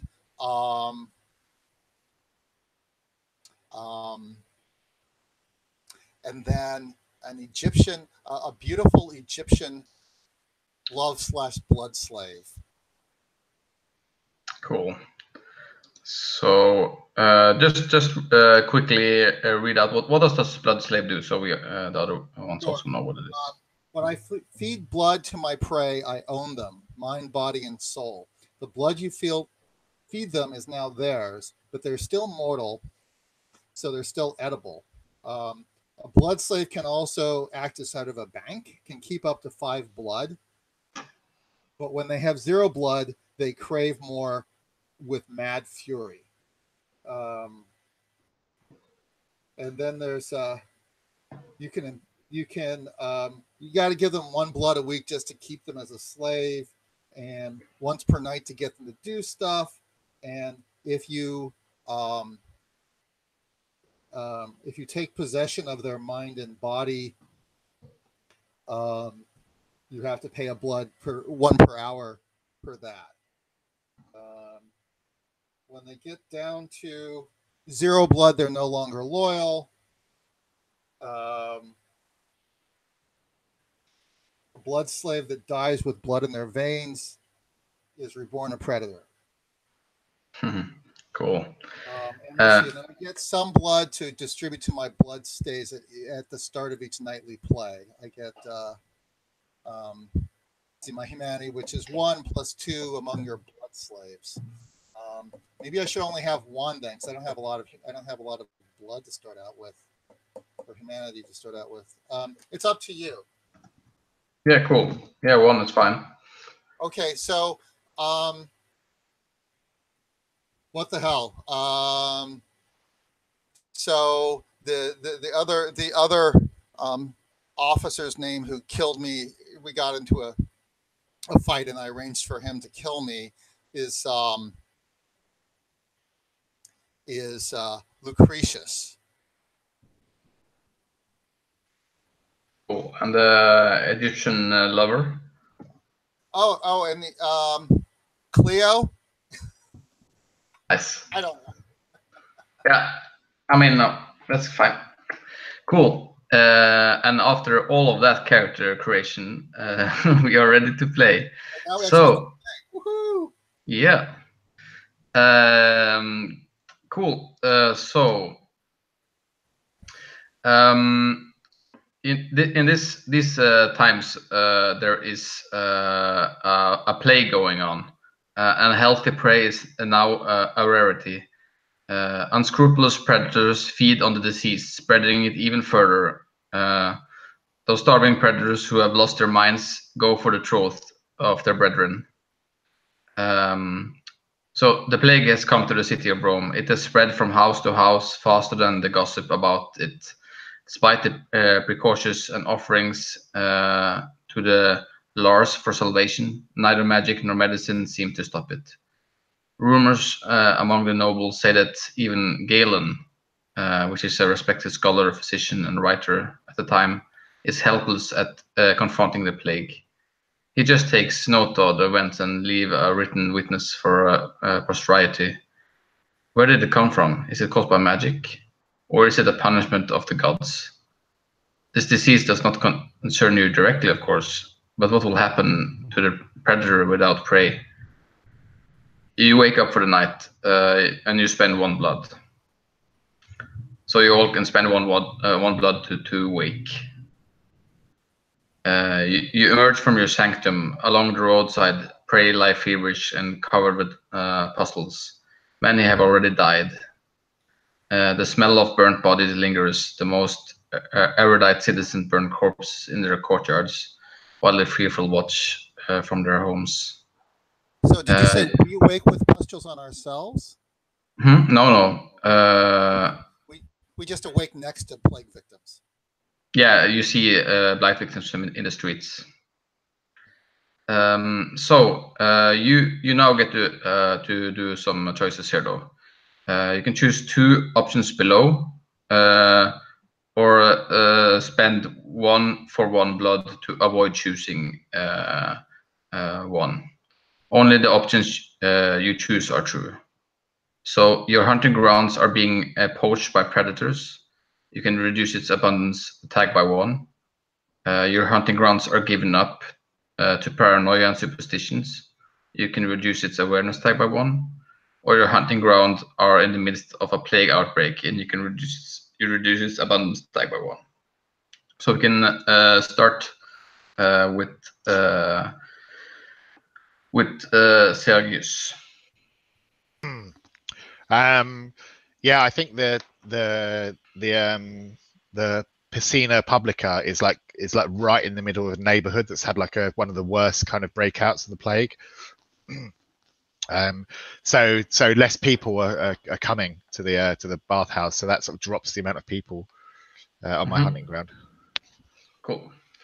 And you choose 2, or you can spend blood 1 for 1. So you reduce it abundance by 1. Yep. I'm reducing abundance by 1. Mm-hmm. And then I need to choose another one, do I?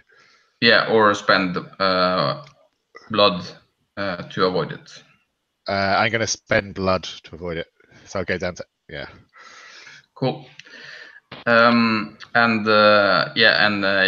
Jacobus. Well, you don't. Yeah, Jacobus.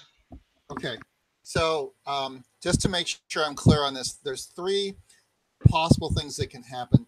2 of them either happen, but you can pay them off with blood. Yes. Is that right? Okay. Yes. So I would choose to have my awareness drop down by 1. So that's from inattentive to suspicious. Mm-hmm. I imagine they're pretty suspicious around the Port of Capena anyhow. Yeah. I bet people come with like stories of it being like witchery and stuff, and people are very like that it's like a sign from the gods that Rome is filled with evil, and people look like from people traveling. Right, and actually, some of these stories have predators in them that I recognize. Yeah, cool. Yeah, I like that. I mean, you don't have pictures or anything, but I'm like, oh, that was probably, them out there. One of the, and like Dalmatia is one of the closer ones, or, Mm-hmm. Anyhow, all right. So, what were my other 2 choices? The other 2. Can you remind me? Yeah, your hunting grounds are being poached by other predators. You reduce its abundance tag by 1, and your hunting grounds are in the midst of a plague outbreak, and you can reduce its abundance by 1. Okay, I'm going to buy that one off. Yeah, cool. And of course, blood or 1 blood? Was that with 2 blood or 1 blood? 1 for 1. Okay. Cool. So, of course, the boon of being a friar is that you don't have a hunting ground, so you don't have to deal with this at all. Cool. So, you walking your way through the corpses and the desperate live ones begging for help, you reach the center of Rome. The streets are crowded with prey until well after dark. And are now deserted. Many taverns and brothels, normally lively at this hour, are instead shut tight, still unsure how to deal with the situation. You meet each other in the area of the Forum. So the Forum is it's a big like temple, and it's on like a square, and you see other vampires that has like that are coming from different corners of the city. It's obviously the situation is not so good, and people are coming here to consult with people or doing God knows what. I mean, this is definitely like also a time full with peril, but also opportunity for ambitious vampires. Who comes first?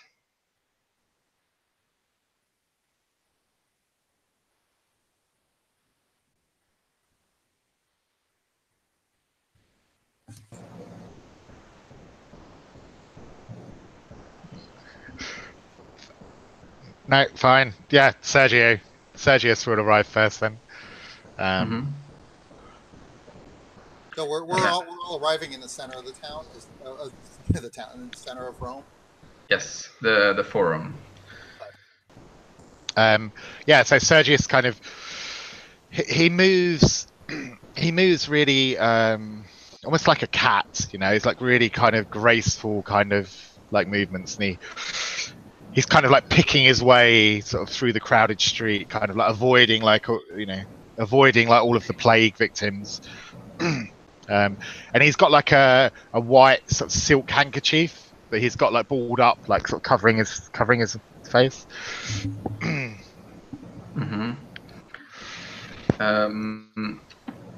How come you are seeking to come to Forum on this night? Because the bathhouse, I've never seen it like this before. Like it's pretty much empty. Like there's hardly any of the normal regulars have turned up. And I'm hungry. You know, I'm feeling hungry. I need some blood. Cool. I think you see you see that you see Jacobus coming from another street. How do you look, Jacobus?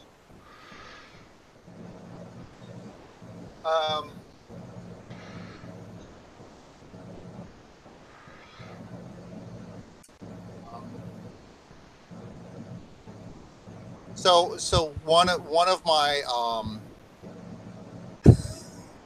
I don't know actually how this is going to look, but I was thinking one of my public personas would be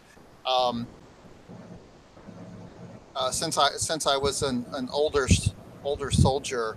I'm not sure how a retired citizen soldier would look, but I don't know. I think someone like me would probably, have gotten some kind of a pension. I don't know. So, reasonably well dressed, and at this point, I'm just being accompanied by Lucretius, who I think he's also in that kind of retired gentleman, or retired veteran look. And we've just come from my hunting grounds, and we're conversing back and forth about how few people there are, and there hasn't been traffic on the roads, and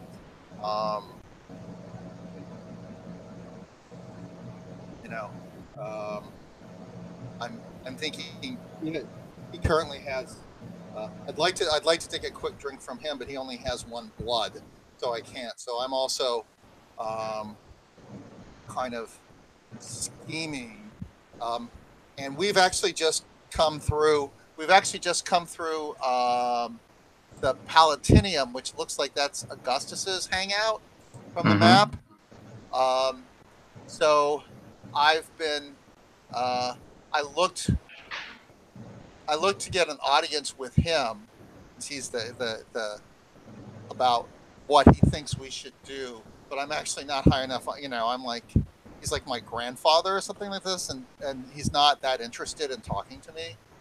I'm kind of miffed also and trying to figure out what to do next. Yeah, and I think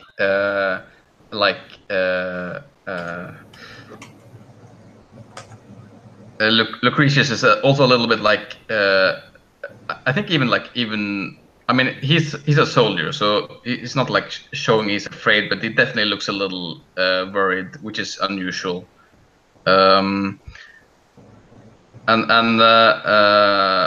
He's like quietly listening to you talking to him, looking around every corner and trying to like avoid the sick people that are like everywhere.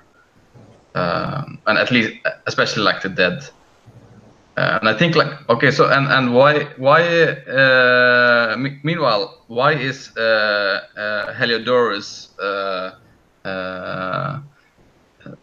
trying like hunting on someone's hunting ground so deep into the city? I mean, you've never been so deep before to try to get sustenance.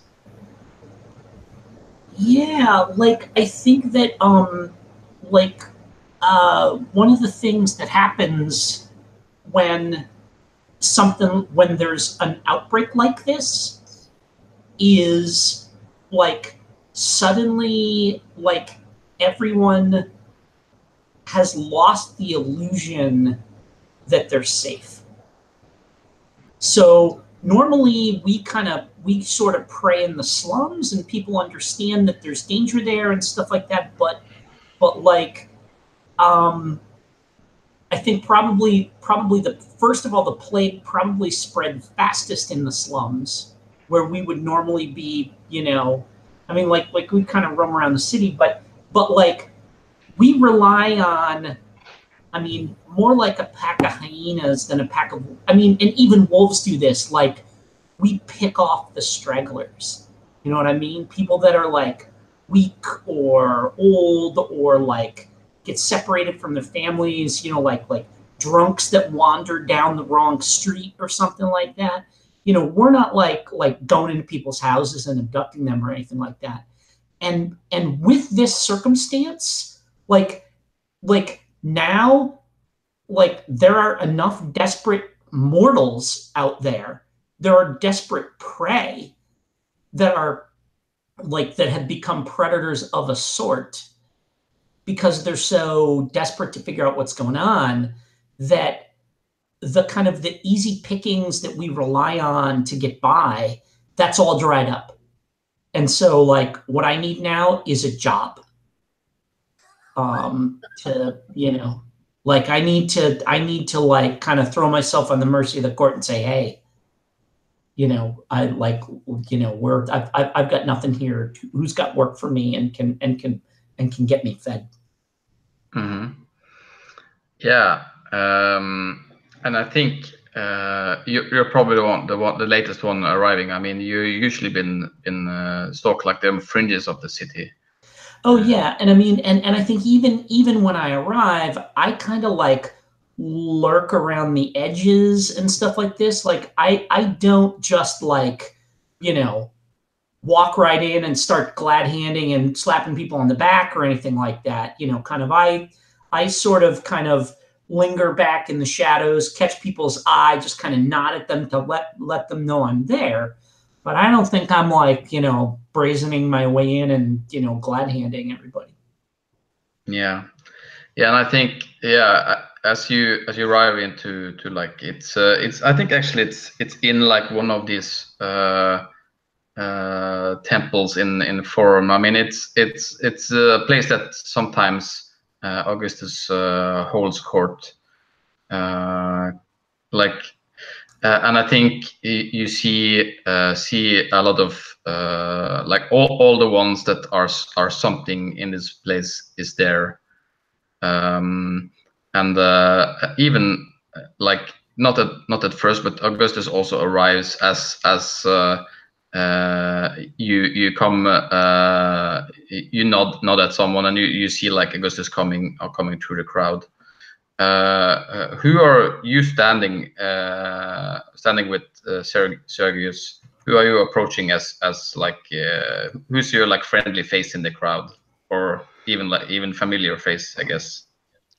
Well, I imagine that when I see Heliodorus, I I go to approach him, because I maybe I wanted to give him like an update on like how his sister is kind of doing, but then when I see Augustus like come in, I like change direction completely because I'm like I don't want to be seen with the pariah because it will like affect my standing. So like I'm literally just about gonna say hello like to Heliodorus and just turn at the last minute and walk like straight past him.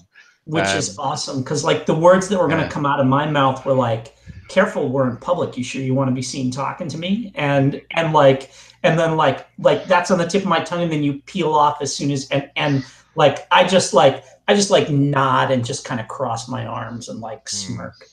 Yeah. And I head for who would it be?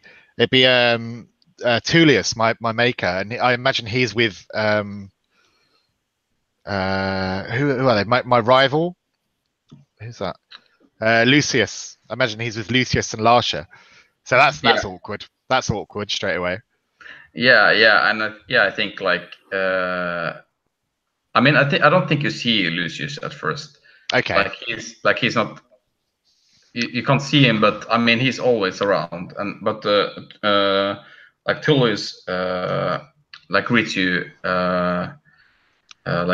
solemnly and says. Oh, I'm gonna give him a hug, like right there in the middle of the square, like embrace him. Yeah, I think he is a little like embarrassed at that. I think like because I mean how public is like how many is that like common knowledge that he created you pretty much to like spend eternity with you, I guess. No, I don't think so. I think like that's kind of like our kind of secret. Yeah, because I don't think like he's the type that would usually. Maybe Claudia is the only one who knows. Like. Yeah, and because we speaking explained of the situation to her. Yeah.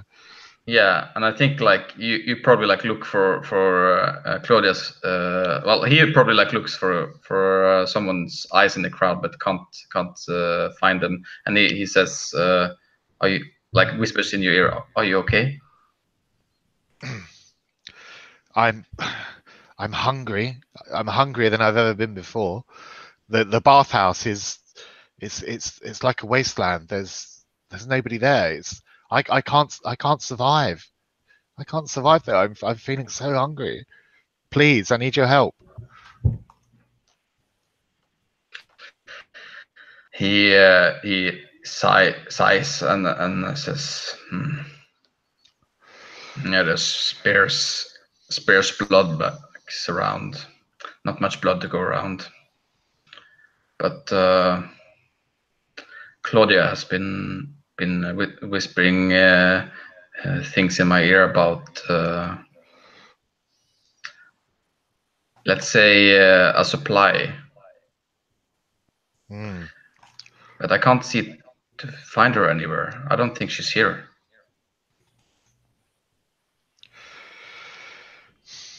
I'm reticent to get even further into debt with Claudia. She helped me out with Lucius already so much. Yeah, if I know Claudia right, she's definitely using this time as an opportunity to strike. She is an opportunist after all. And I think we cut to Jacobus. What are you up to? Well, so Jacobus has mortal family in Rome. So he's been wondering if it's time to eat them. This is kind of something he's been wondering about. I guess he was made, what did we say, like 15 years ago. They're older. His wife is pretty well set up with with his pension. She has a slave, and then there's some family. They're all plebeians, but in Rome as well. So I'm just kind of talking my character, my character out loud here.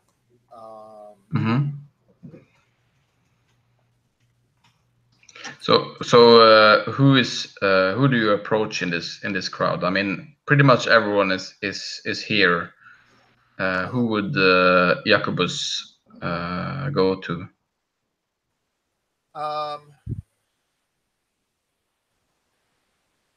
Has Augustus arrived? He just arrived.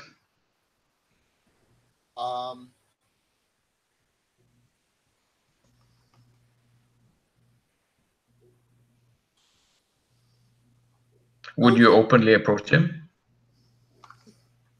I mean, you have the chance. Yeah. So I'm thinking, and I'm going to try to think out loud. Like I said, I've never kind of played in this sort of world before. So I'm thinking, no worries. Since I owe a major debt to him anyhow, Mm-hmm. I would offer to share my wife and her slave. I don't think we have any kids because I was a soldier. Or I probably might have kids in some like far off place by someone I don't even remember their name. So I might be offered to share my household with him in these trying times. Cool. Yeah, let's see how that. I mean, that's definitely like a move. I'd like to see like how that looks. Like you come up to him, and I think there is already like people flocking around him a little, but he like I think when he sees you, you catch his gaze, like you see him in the eyes, and he like, I don't think he like waves you over, but he doesn't. He keeps your eyes are locked, and you approach him, and like how do you what do you say to him to offer this? Do you go directly on like, are you like, because it seems almost like a little desperate that you want to like really get rid of this I've been holding on to this resource for since I was made, so it's not this seems to be hard times, and I really can't pull this off by myself because I can't go to that. I can't go to that. I could just be. There are so many people who would recognize me. I'm supposedly dead. There's so many people who would recognize me, in my neighborhood, and that probably what needs to be happening is they all need to be kidnapped. For me to get any, they all need to be kidnapped and brought somewhere else. Maybe they could be. So yeah, I'll be open. I'll say, well, I think I might know a household here. Yeah, and I think he like, I do know a household here. Like his expression is like pretty like emotionless, but I think he says something like, and this is definitely like the bargain move if you look at the move sheet, and I think he says, and he definitely have status over you, so the terms are negotiated, but the favor that the predator that is higher in the pecking order, so he has the negotiating power here, and I think he I think he says, you're so desperate to get out of my my debt, huh? Well, if you want to get out of debt, I will certainly need more than just a household, but I'm sure you can provide. Can't you, Jacobus?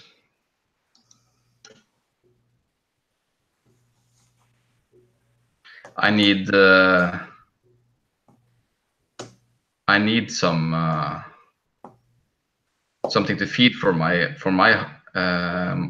just not just me, but also for mine. You see, we have a lot of hungry vampires. Right.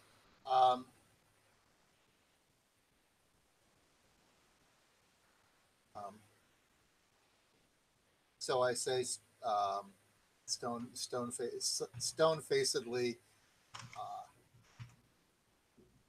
there is a brother's household in another section of Rome. Very well. If you can provide, then I will remember.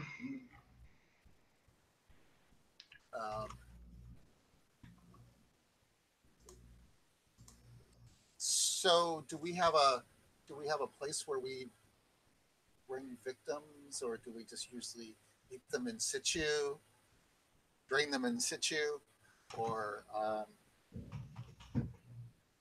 Yes, bring them to me, to my manor.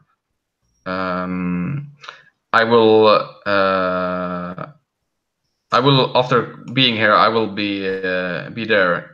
I will be waiting for your delivery. Okay. All right. So, so I'm gonna propose to Heliodorus that. So, and when you walk up to me, I give you like a sarcastic one of these, you know, like a little, like a little Roman salute, centurion. Right. Well, you know, you're riffraff. You're back in the human days, I was better than you, so I don't, and I haven't forgotten that. But at this point, I need you. But so I'm going to offer you. I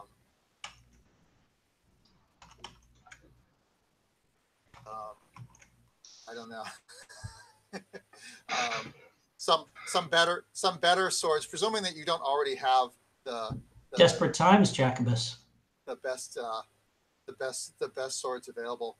I need you to bring some people to the Augustus meeting place. Some humans, some mortals to the Augustus meeting place for me. And no snacking. So let's. I'm just going to read out the bargain move aloud, so we know what we're doing here. So when you bargain with a predator, describe the goods or services that you desire from them. They may refuse. If they refuse and you are higher in the pecking order, which is the case here, they become pariah, which you already are. So if they accept your bargain, they may demand a new debt from you, demand that you forgive a debt that they currently owe you, or demand other goods or services in return. The terms are negotiated, but in favor of the predator that is higher in the pecking order. So you propose that, and I kind of cock my head for a second. And I say, so if I deliver your little package for you, then that will then we will own our swords. Yes. Very well. How intact do they need to be when they arrive?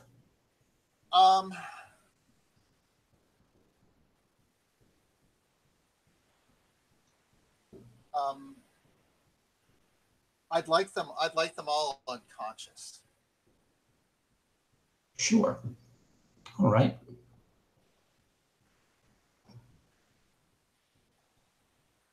They don't have to. They have to be full-blooded. Breathing.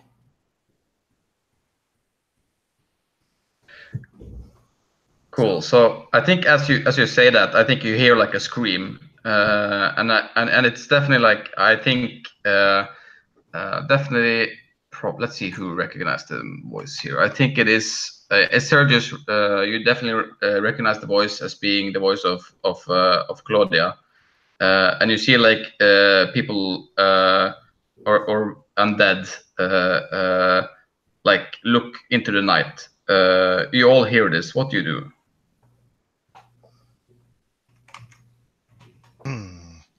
What we hear the scream of Claudia. Where is it coming from? It's coming from like like not very far away. It's probably one of like the the next courtyard or something like that.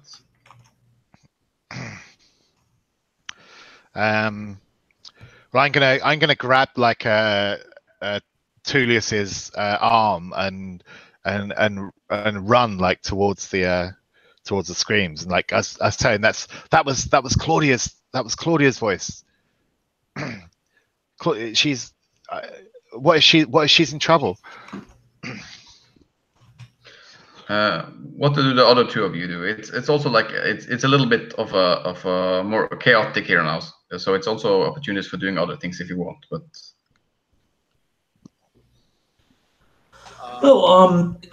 sure. Like I think there's that scream. He goes running out, and the Egyptian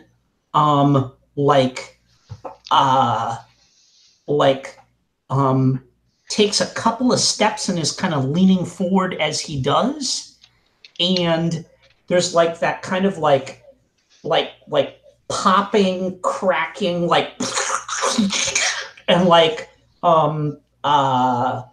you know, like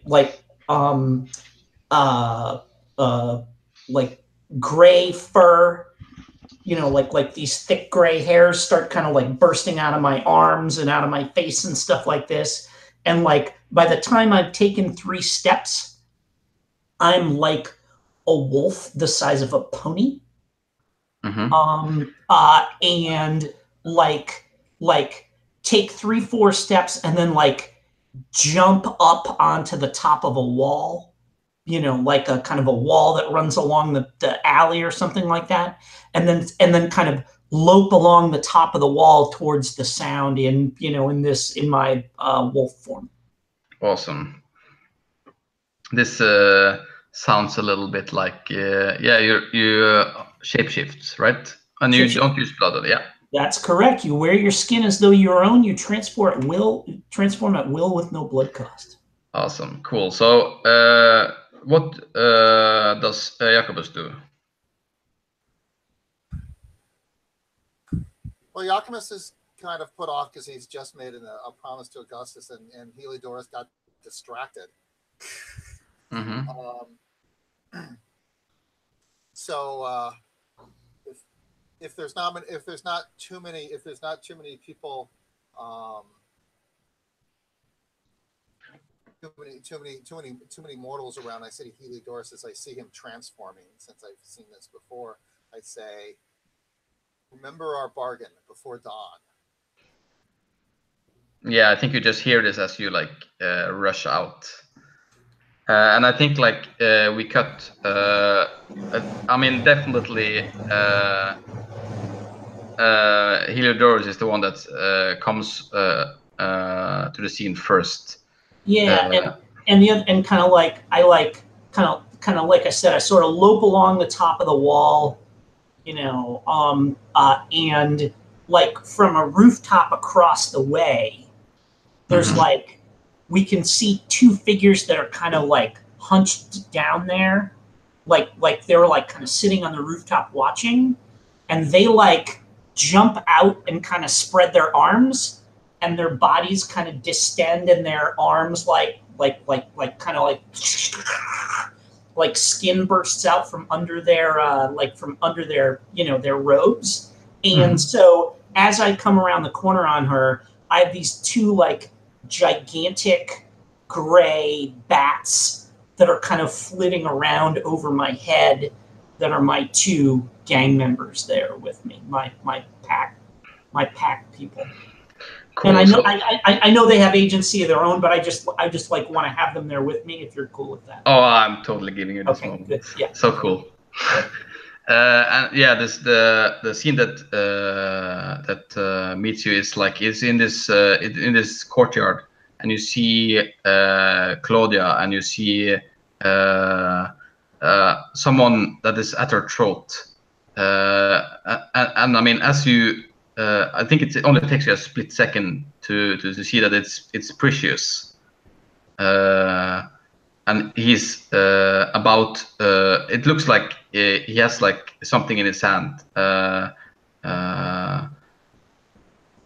ready to stab her. What do you do?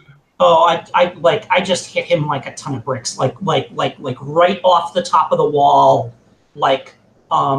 and like there's two ways that you can tell that I'm not a normal wolf. I mean, besides my size, and one is that when I open my mouth, my jaws distend like a, you know, like a snake, like my mouth just opens like just crazy like supernaturally freaky wide. And the other is that when when wolves snort, you can kind of almost, there's like mist coming out of their noses and stuff like that, sort of that kind of thing that you see like in all the movies. When I do that, it's like pink, like there's blood in it, like I've aspirated blood, and that's what I'm like snorting out as I, but just completely silent, like I don't howl or bark to warn him, but I'm just like on him, and I'm just gonna like just bite his fucking face off, I think is probably what I'm trying to do. Yes. Yeah, it sounds we have like it sounds like we have a fight here. I do believe we do. Yeah. Cool. So I think as I mean, you all also have the chance to intervene here, Sergius. But right now, I'm definitely thinking that Heliodorus has a little window here where they can be very mean, Wolfie. So yeah, if you look at the basic move sheet, that I put one in Roll20, so you can on the handout, so you can have it up. You're when you're in a fight with another predator, it's ugly, a desperate struggle for life and death. All warring predators bet as much blood as they dare, in secret. Then in unison, all predators reveal and spend the blood they bet. If multiple predators band together against another, they add their blood together as a single bet after revealing. The predator or band of predators who spend most blood prevails. Yeah, among the prevailing predators, the predator who spend the most blood decides the fate, life or death, of each predator involved in the conflict. If it's a tie, the GM decides. So I think I'm gonna say that. I think I'm gonna say that if you want to, Sergius, you can also be in this fight, because you'll arrive there too, even though you'll arrive later, I think. Yeah, yeah. If you're okay with that, Heliodorus. And you guys all know my deal, so like you know exactly who the wolf is that's going after it. So Yeah, I mean, yeah, Sergius, he owes a life debt to Claudia, so he's going to do all he can, like hoping that maybe if he can save her life, maybe his debt will be lessened. Yeah. How do you fight, Bath Boy? With intense sort of speed and style. Oh, sure, yeah. Yeah, cool. I'm a big wolf. You're a ballet dancer. That's pretty awesome. much, yeah. Yeah, so I think you see as you leap down from the roof, I think you see Lucius. He just I think he looks over to you and like growls, and I think you see his eyes are almost like black even in night, because the light from the moon reflects in them, and he takes his what you now see is like a stiletto or something, and lunges for you. And I think it's time to bet blood. I've written my number on this Post-it here, and then when it's time to reveal, I'll just flip it over. Does that sound like a way to do it? That sounds good. And I'll put mine into the chat. Are you ready with your bet, Sirius? Place your bets. Cool. No more bets. 3, 2, 1, go. 3. 6. Oh man, you destroy him. Okay, so how does it look as you? How does this look, and how does this go for Lucius? Okay, I'll let Heliodorus take the lead on that, definitely. You're the one who bet the most, so you're the one who decides. Like I think so. Like I said, like I launched myself off of the top of that wall, and he comes around with the stiletto, and I think it may even be a thing where he gets a couple of good stabs on me, whatever, like into my flank or something like that. But like I'm on top of him, and it's that thing where kind of. I think the shot in the movie is like the wolf from behind, and his legs are like kicking, and he's flailing with the knife, and my head just goes down and comes up, and there's a spray of blood, and it goes down and comes up, and there's a spray of blood, and the third time it goes down, it comes up, and I flip it up, and like the front of his face, like shredded from the skull, just like I flip it up into the air, and it just lands like splat in front of Claudia, and he's there with like his head is just completely open, his brain is whatever. It's like I just ripped the front of his face off.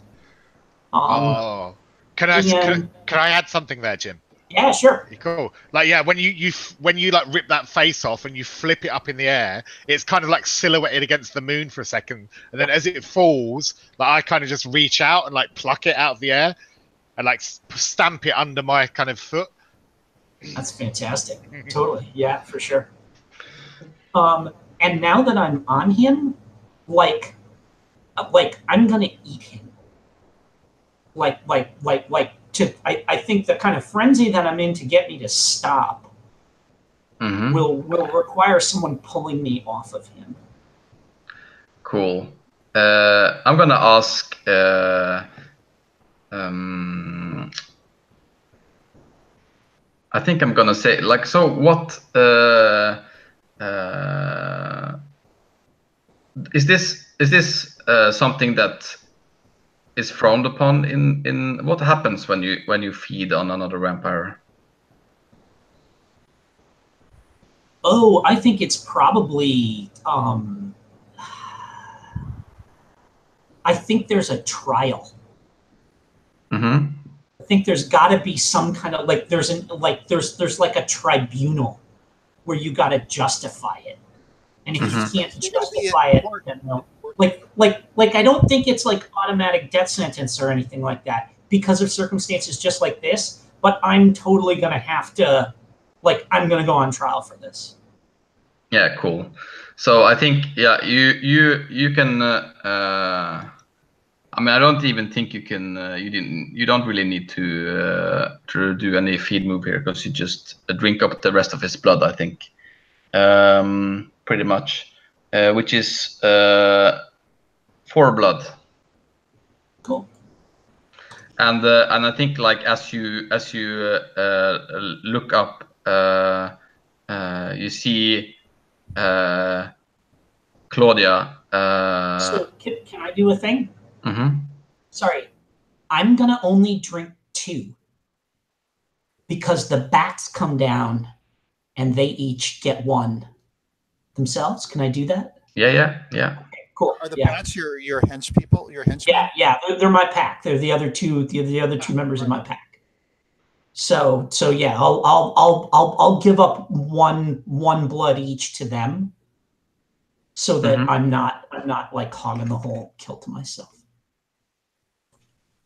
Yeah, and I think you see. I think Claudia, I think actually she walks over to. I mean, she walks over to you, Sergius, and look over at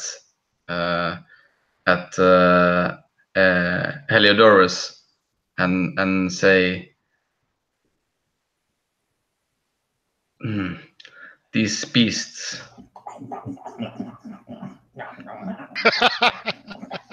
Yeah. Well, it seems you have your beasts out of the way. Must be convenient for you. What are you talking about? Lucius here on the floor. This mess that is Lucius. He tried to kill you. And he was merely a dagger in the dark. I don't believe someone as simple as Lucius would have gotten an idea like that on his own. But he harbored a grudge against you. The fact that you stepped in and saved my life from him. He wanted to show that he was more powerful than you. And I couldn't stand by and allow that to happen. Yeah, and I think she like laughs a little bit, like a small like a giggle at that, and says, "Do you think he would try to kill me over something? I mean, you're pretty, but kill me over you." And I'm quite kind of taken aback at this. I thought, I thought she was going to be really sort of grateful for this, and I kind of look kind of really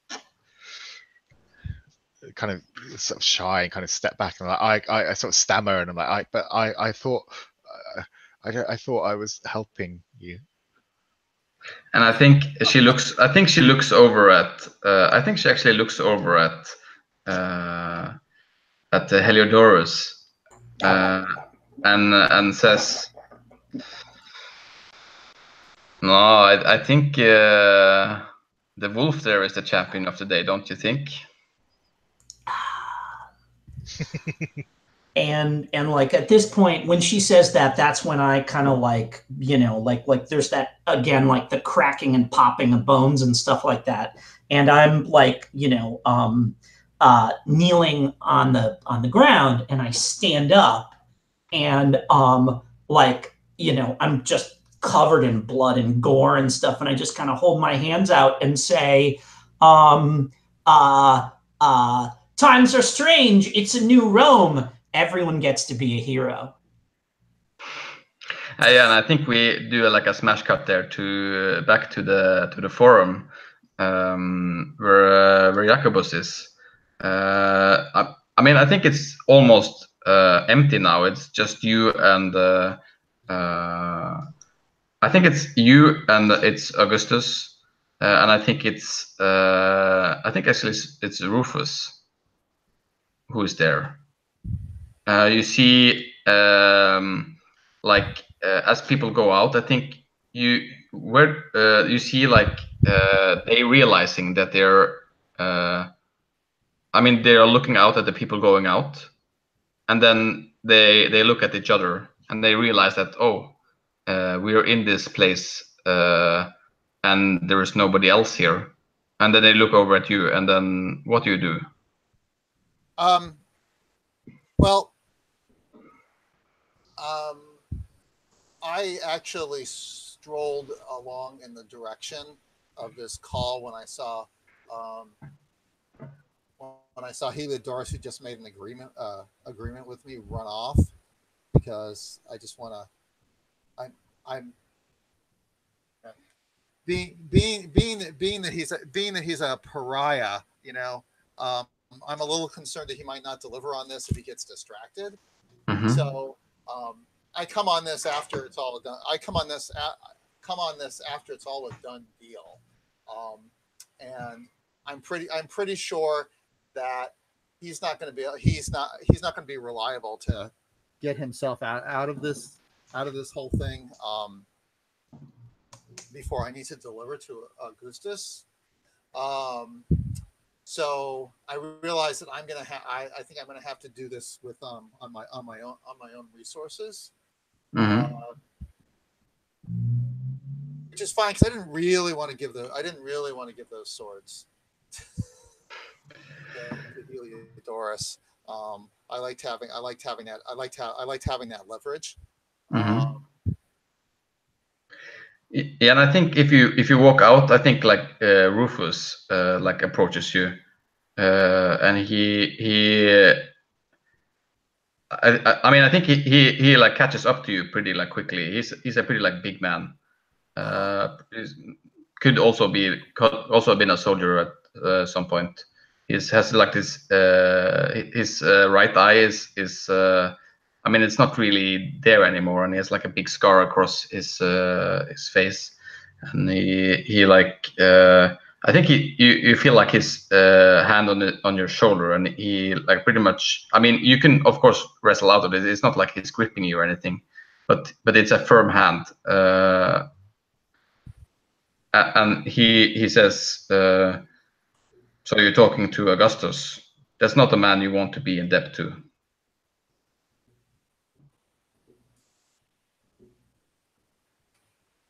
Well, I'm gonna ignore him, and I said, "Well, it seems like your buddy Heliodorus has been busy. He just killed one of your children."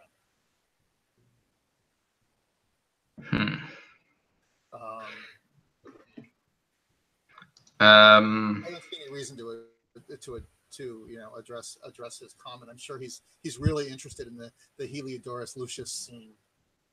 Oh yeah, I think actually, as you say that, well, he's very interested. He's very interested in how his enemy just killed one of his progeny.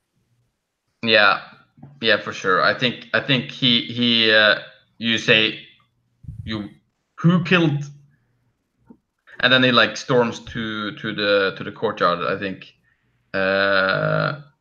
What do you do?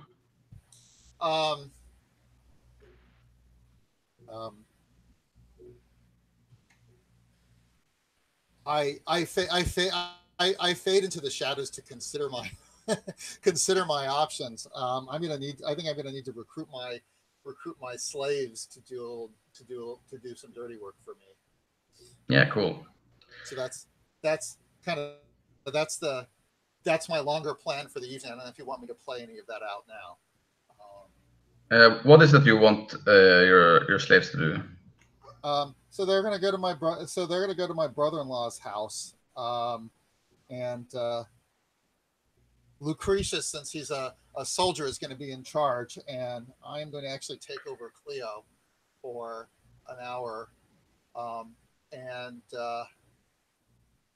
they're going to take out as much of the household as they can silently. Yeah, I think like because I haven't really kept up with my brother-in-law. I don't know exactly what his household looks like. Yeah, I think like because you're asking them to do something, so you have to give them blood for that, right? Right. I would have to give. I'd have to give one blood to each of them. Mm-hmm. Yeah, and I think like as you ask them that, they are like they look at you with hungry eyes. Yeah, we'll do it. You know the cost. Right. And then like I think it's Lucretius that like his tongue around his mouth, like. They're like yes, master. I mean, Lucretius is yes, master, and Cleo, I've just taken over her body, so I'm accompanying. I'm accompanying Cleo. I'm accompanying Lucretius to do this deed. And we'll darken our faces. We want to look like that.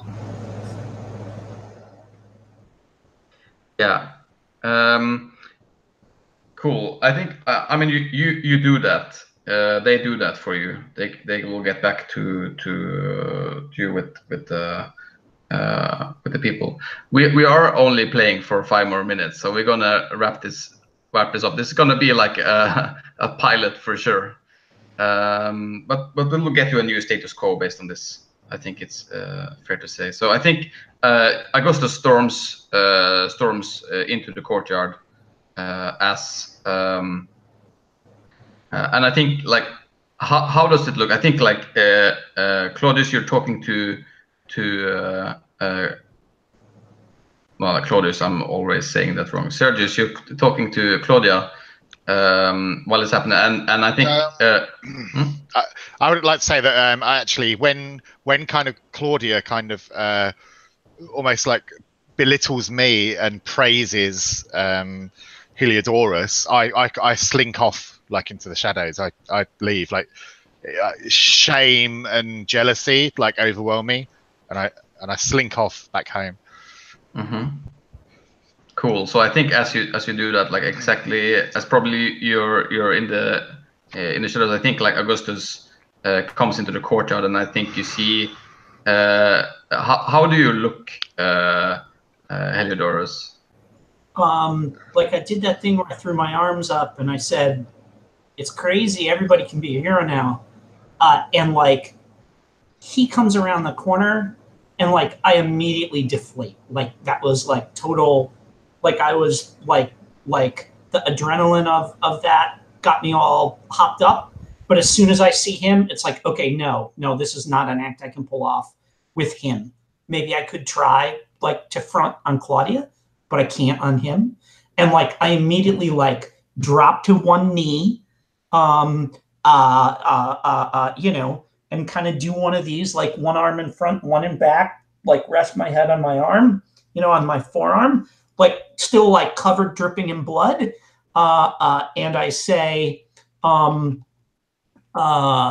Augustus, Claudia was in danger, and I acted to save her. I placed myself upon the mercy of your tribunal. And I think, I mean, Augustus looks furious, and I think he almost. I mean, he doesn't ignore you, but he definitely like doesn't look at you while you say that. He looks at Claudia for sure. Yep. Yep. And like you know, they're like if I'm peeking, it's at her to see what she says, because she's, you know, I'm probably gonna live or die based on whether she backs me up or not. So yeah, I think she says.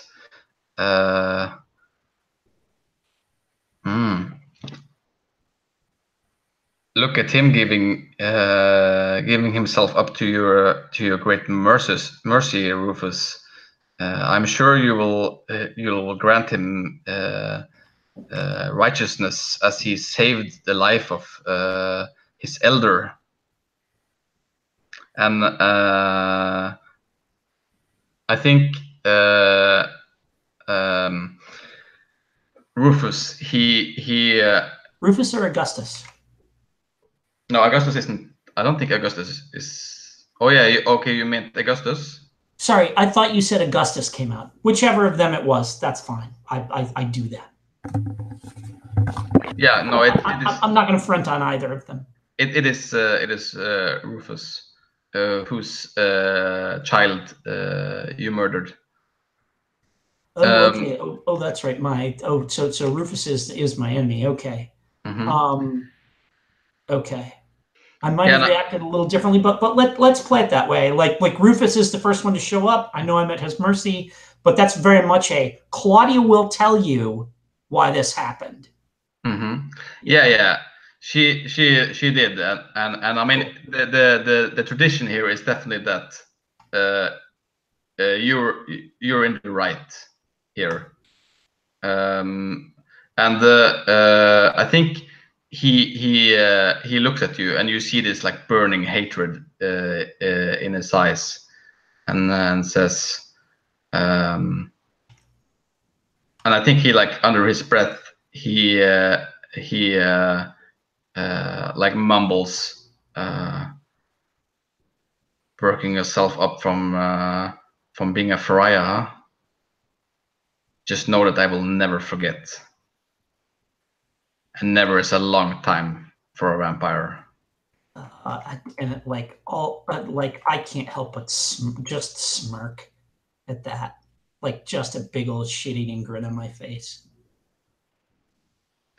Yeah, and I think we cut there. Yeah. Mhm. Could I have a really short, like, little epilogue scene? It's okay. Mhm. Like quick. Yeah, like Sergius like kind of slinks off like into the darkness and kind of heads home, like sort of through the streets. And he's feeling this kind of mix of like anger and shame and jealousy, like thinking about how Heliodorus kind of showed him up in front of Claudia. And then he gets back to his home, to his house, and he opens the front door.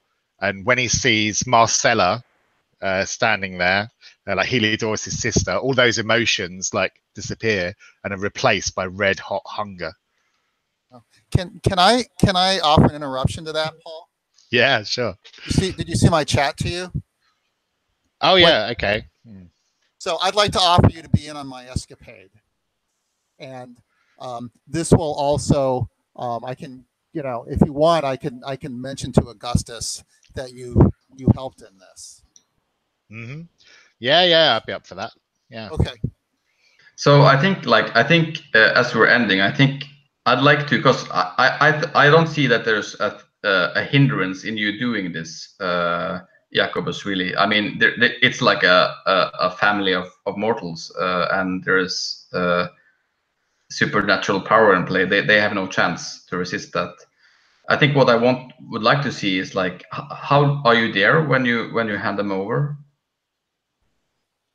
Am I where? Am I with Augustus? Yes. So the idea is that they're going to be,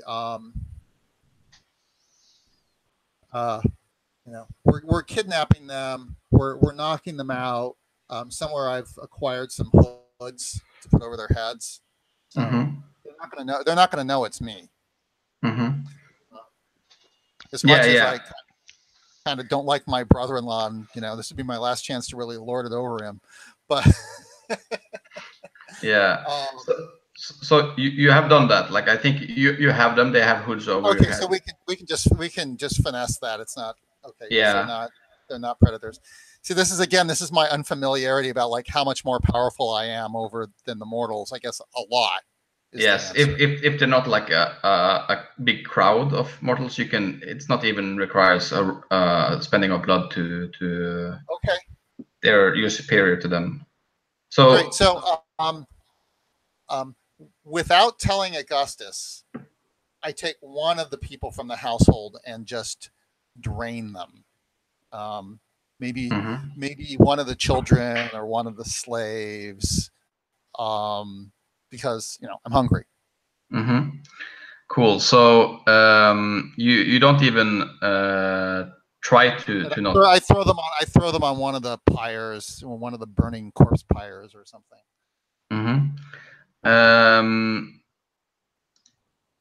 Yeah. So you drain the slave. Sure. So if you you can take 5 blood and then it kills them. So that's what you do? Yes. Yeah, I think it's like a Nubian slave. They were pretty wealthy, I think, and you jump over him. He also has a bag on over his head, right? Yeah, sure. I mean, I had enough bags. Yeah, we basically kidnapped the entire household. And I think, like, are you the one who is delivering it?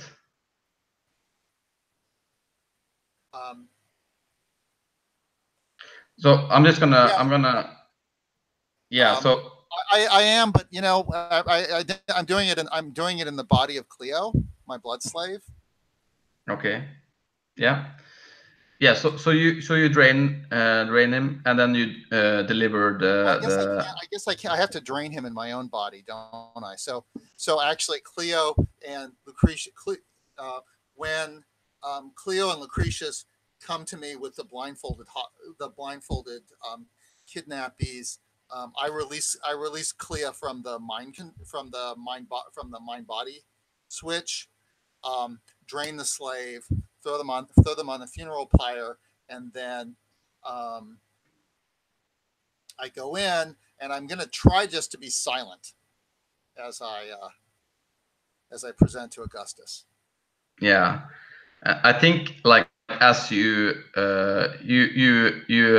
see him, and I think you see your family as there's some slaves, some servants there, I think, and they take off.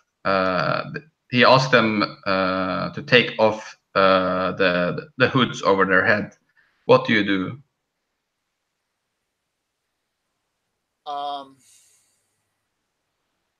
Hey, at this point, as far as I know, they're all dead. So this is okay. I mean, once Augustus has them, I'm not concerned about that. So yeah, take off the hoods.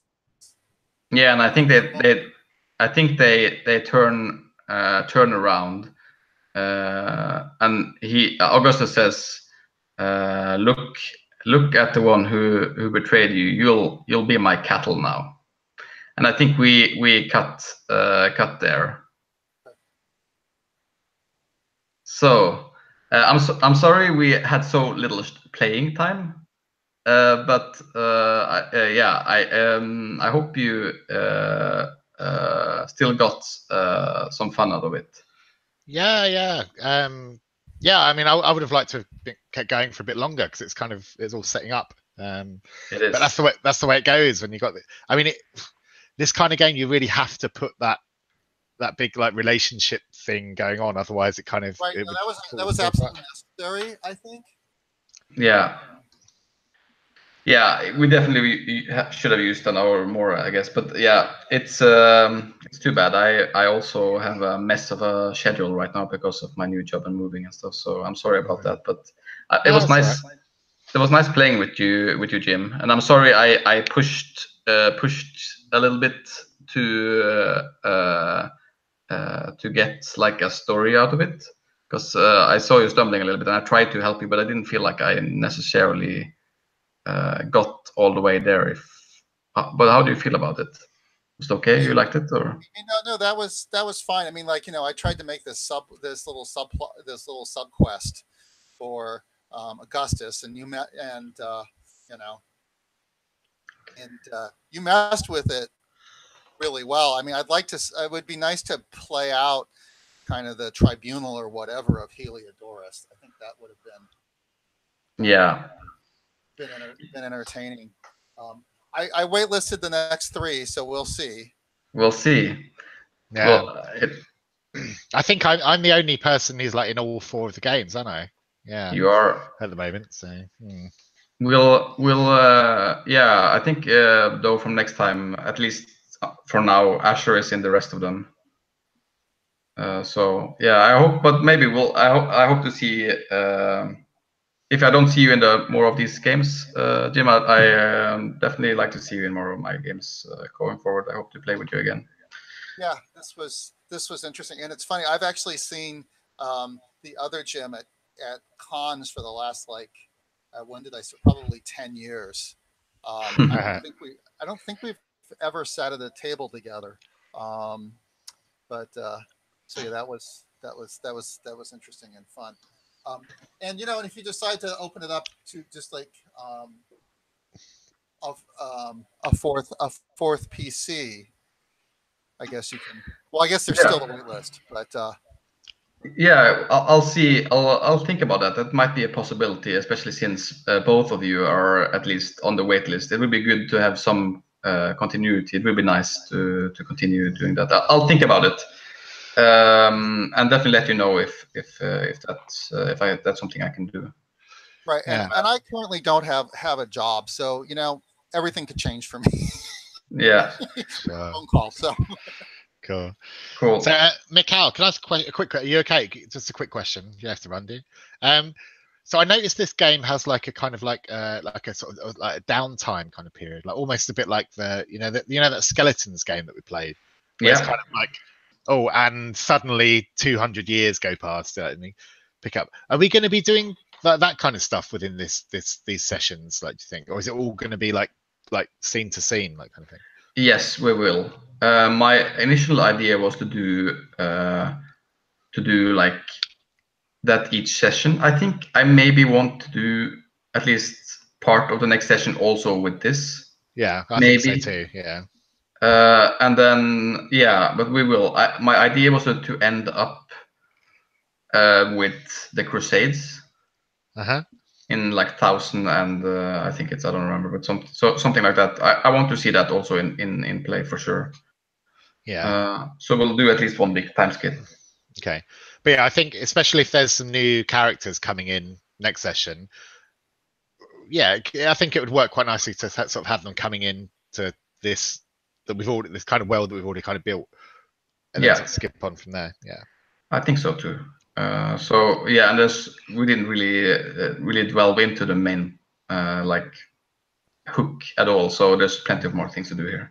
But yeah, we'll see each other next week at least, Paul, and maybe you too, Jim. We'll see. If not, I hope to play with you again. I hope you both enjoyed yourself, and I'm pretty excited about continue playing this. I really kind of like the system actually. It's very, I like diceless things. It's nice. Yeah. Well, it's definitely interesting. It's it's a nice sort of minimalist PBTA. Yeah, it is. Cool. I'm gonna go to bed now because I have been very going on all the way since 7 o'clock this morning. So I'm good to go to bed. Okay. I think you're in Europe, right? Yeah. You're somewhere in Europe. Yeah. Okay. Yeah. Well, thanks for staying up with us. Yeah, I enjoyed it. I will be more prepared and well rested next time, but so it will be good. Cool. Well, thank you for running, Mikhail. It was great. See you. Cheers. All right. Bye-bye. Okay, see you later.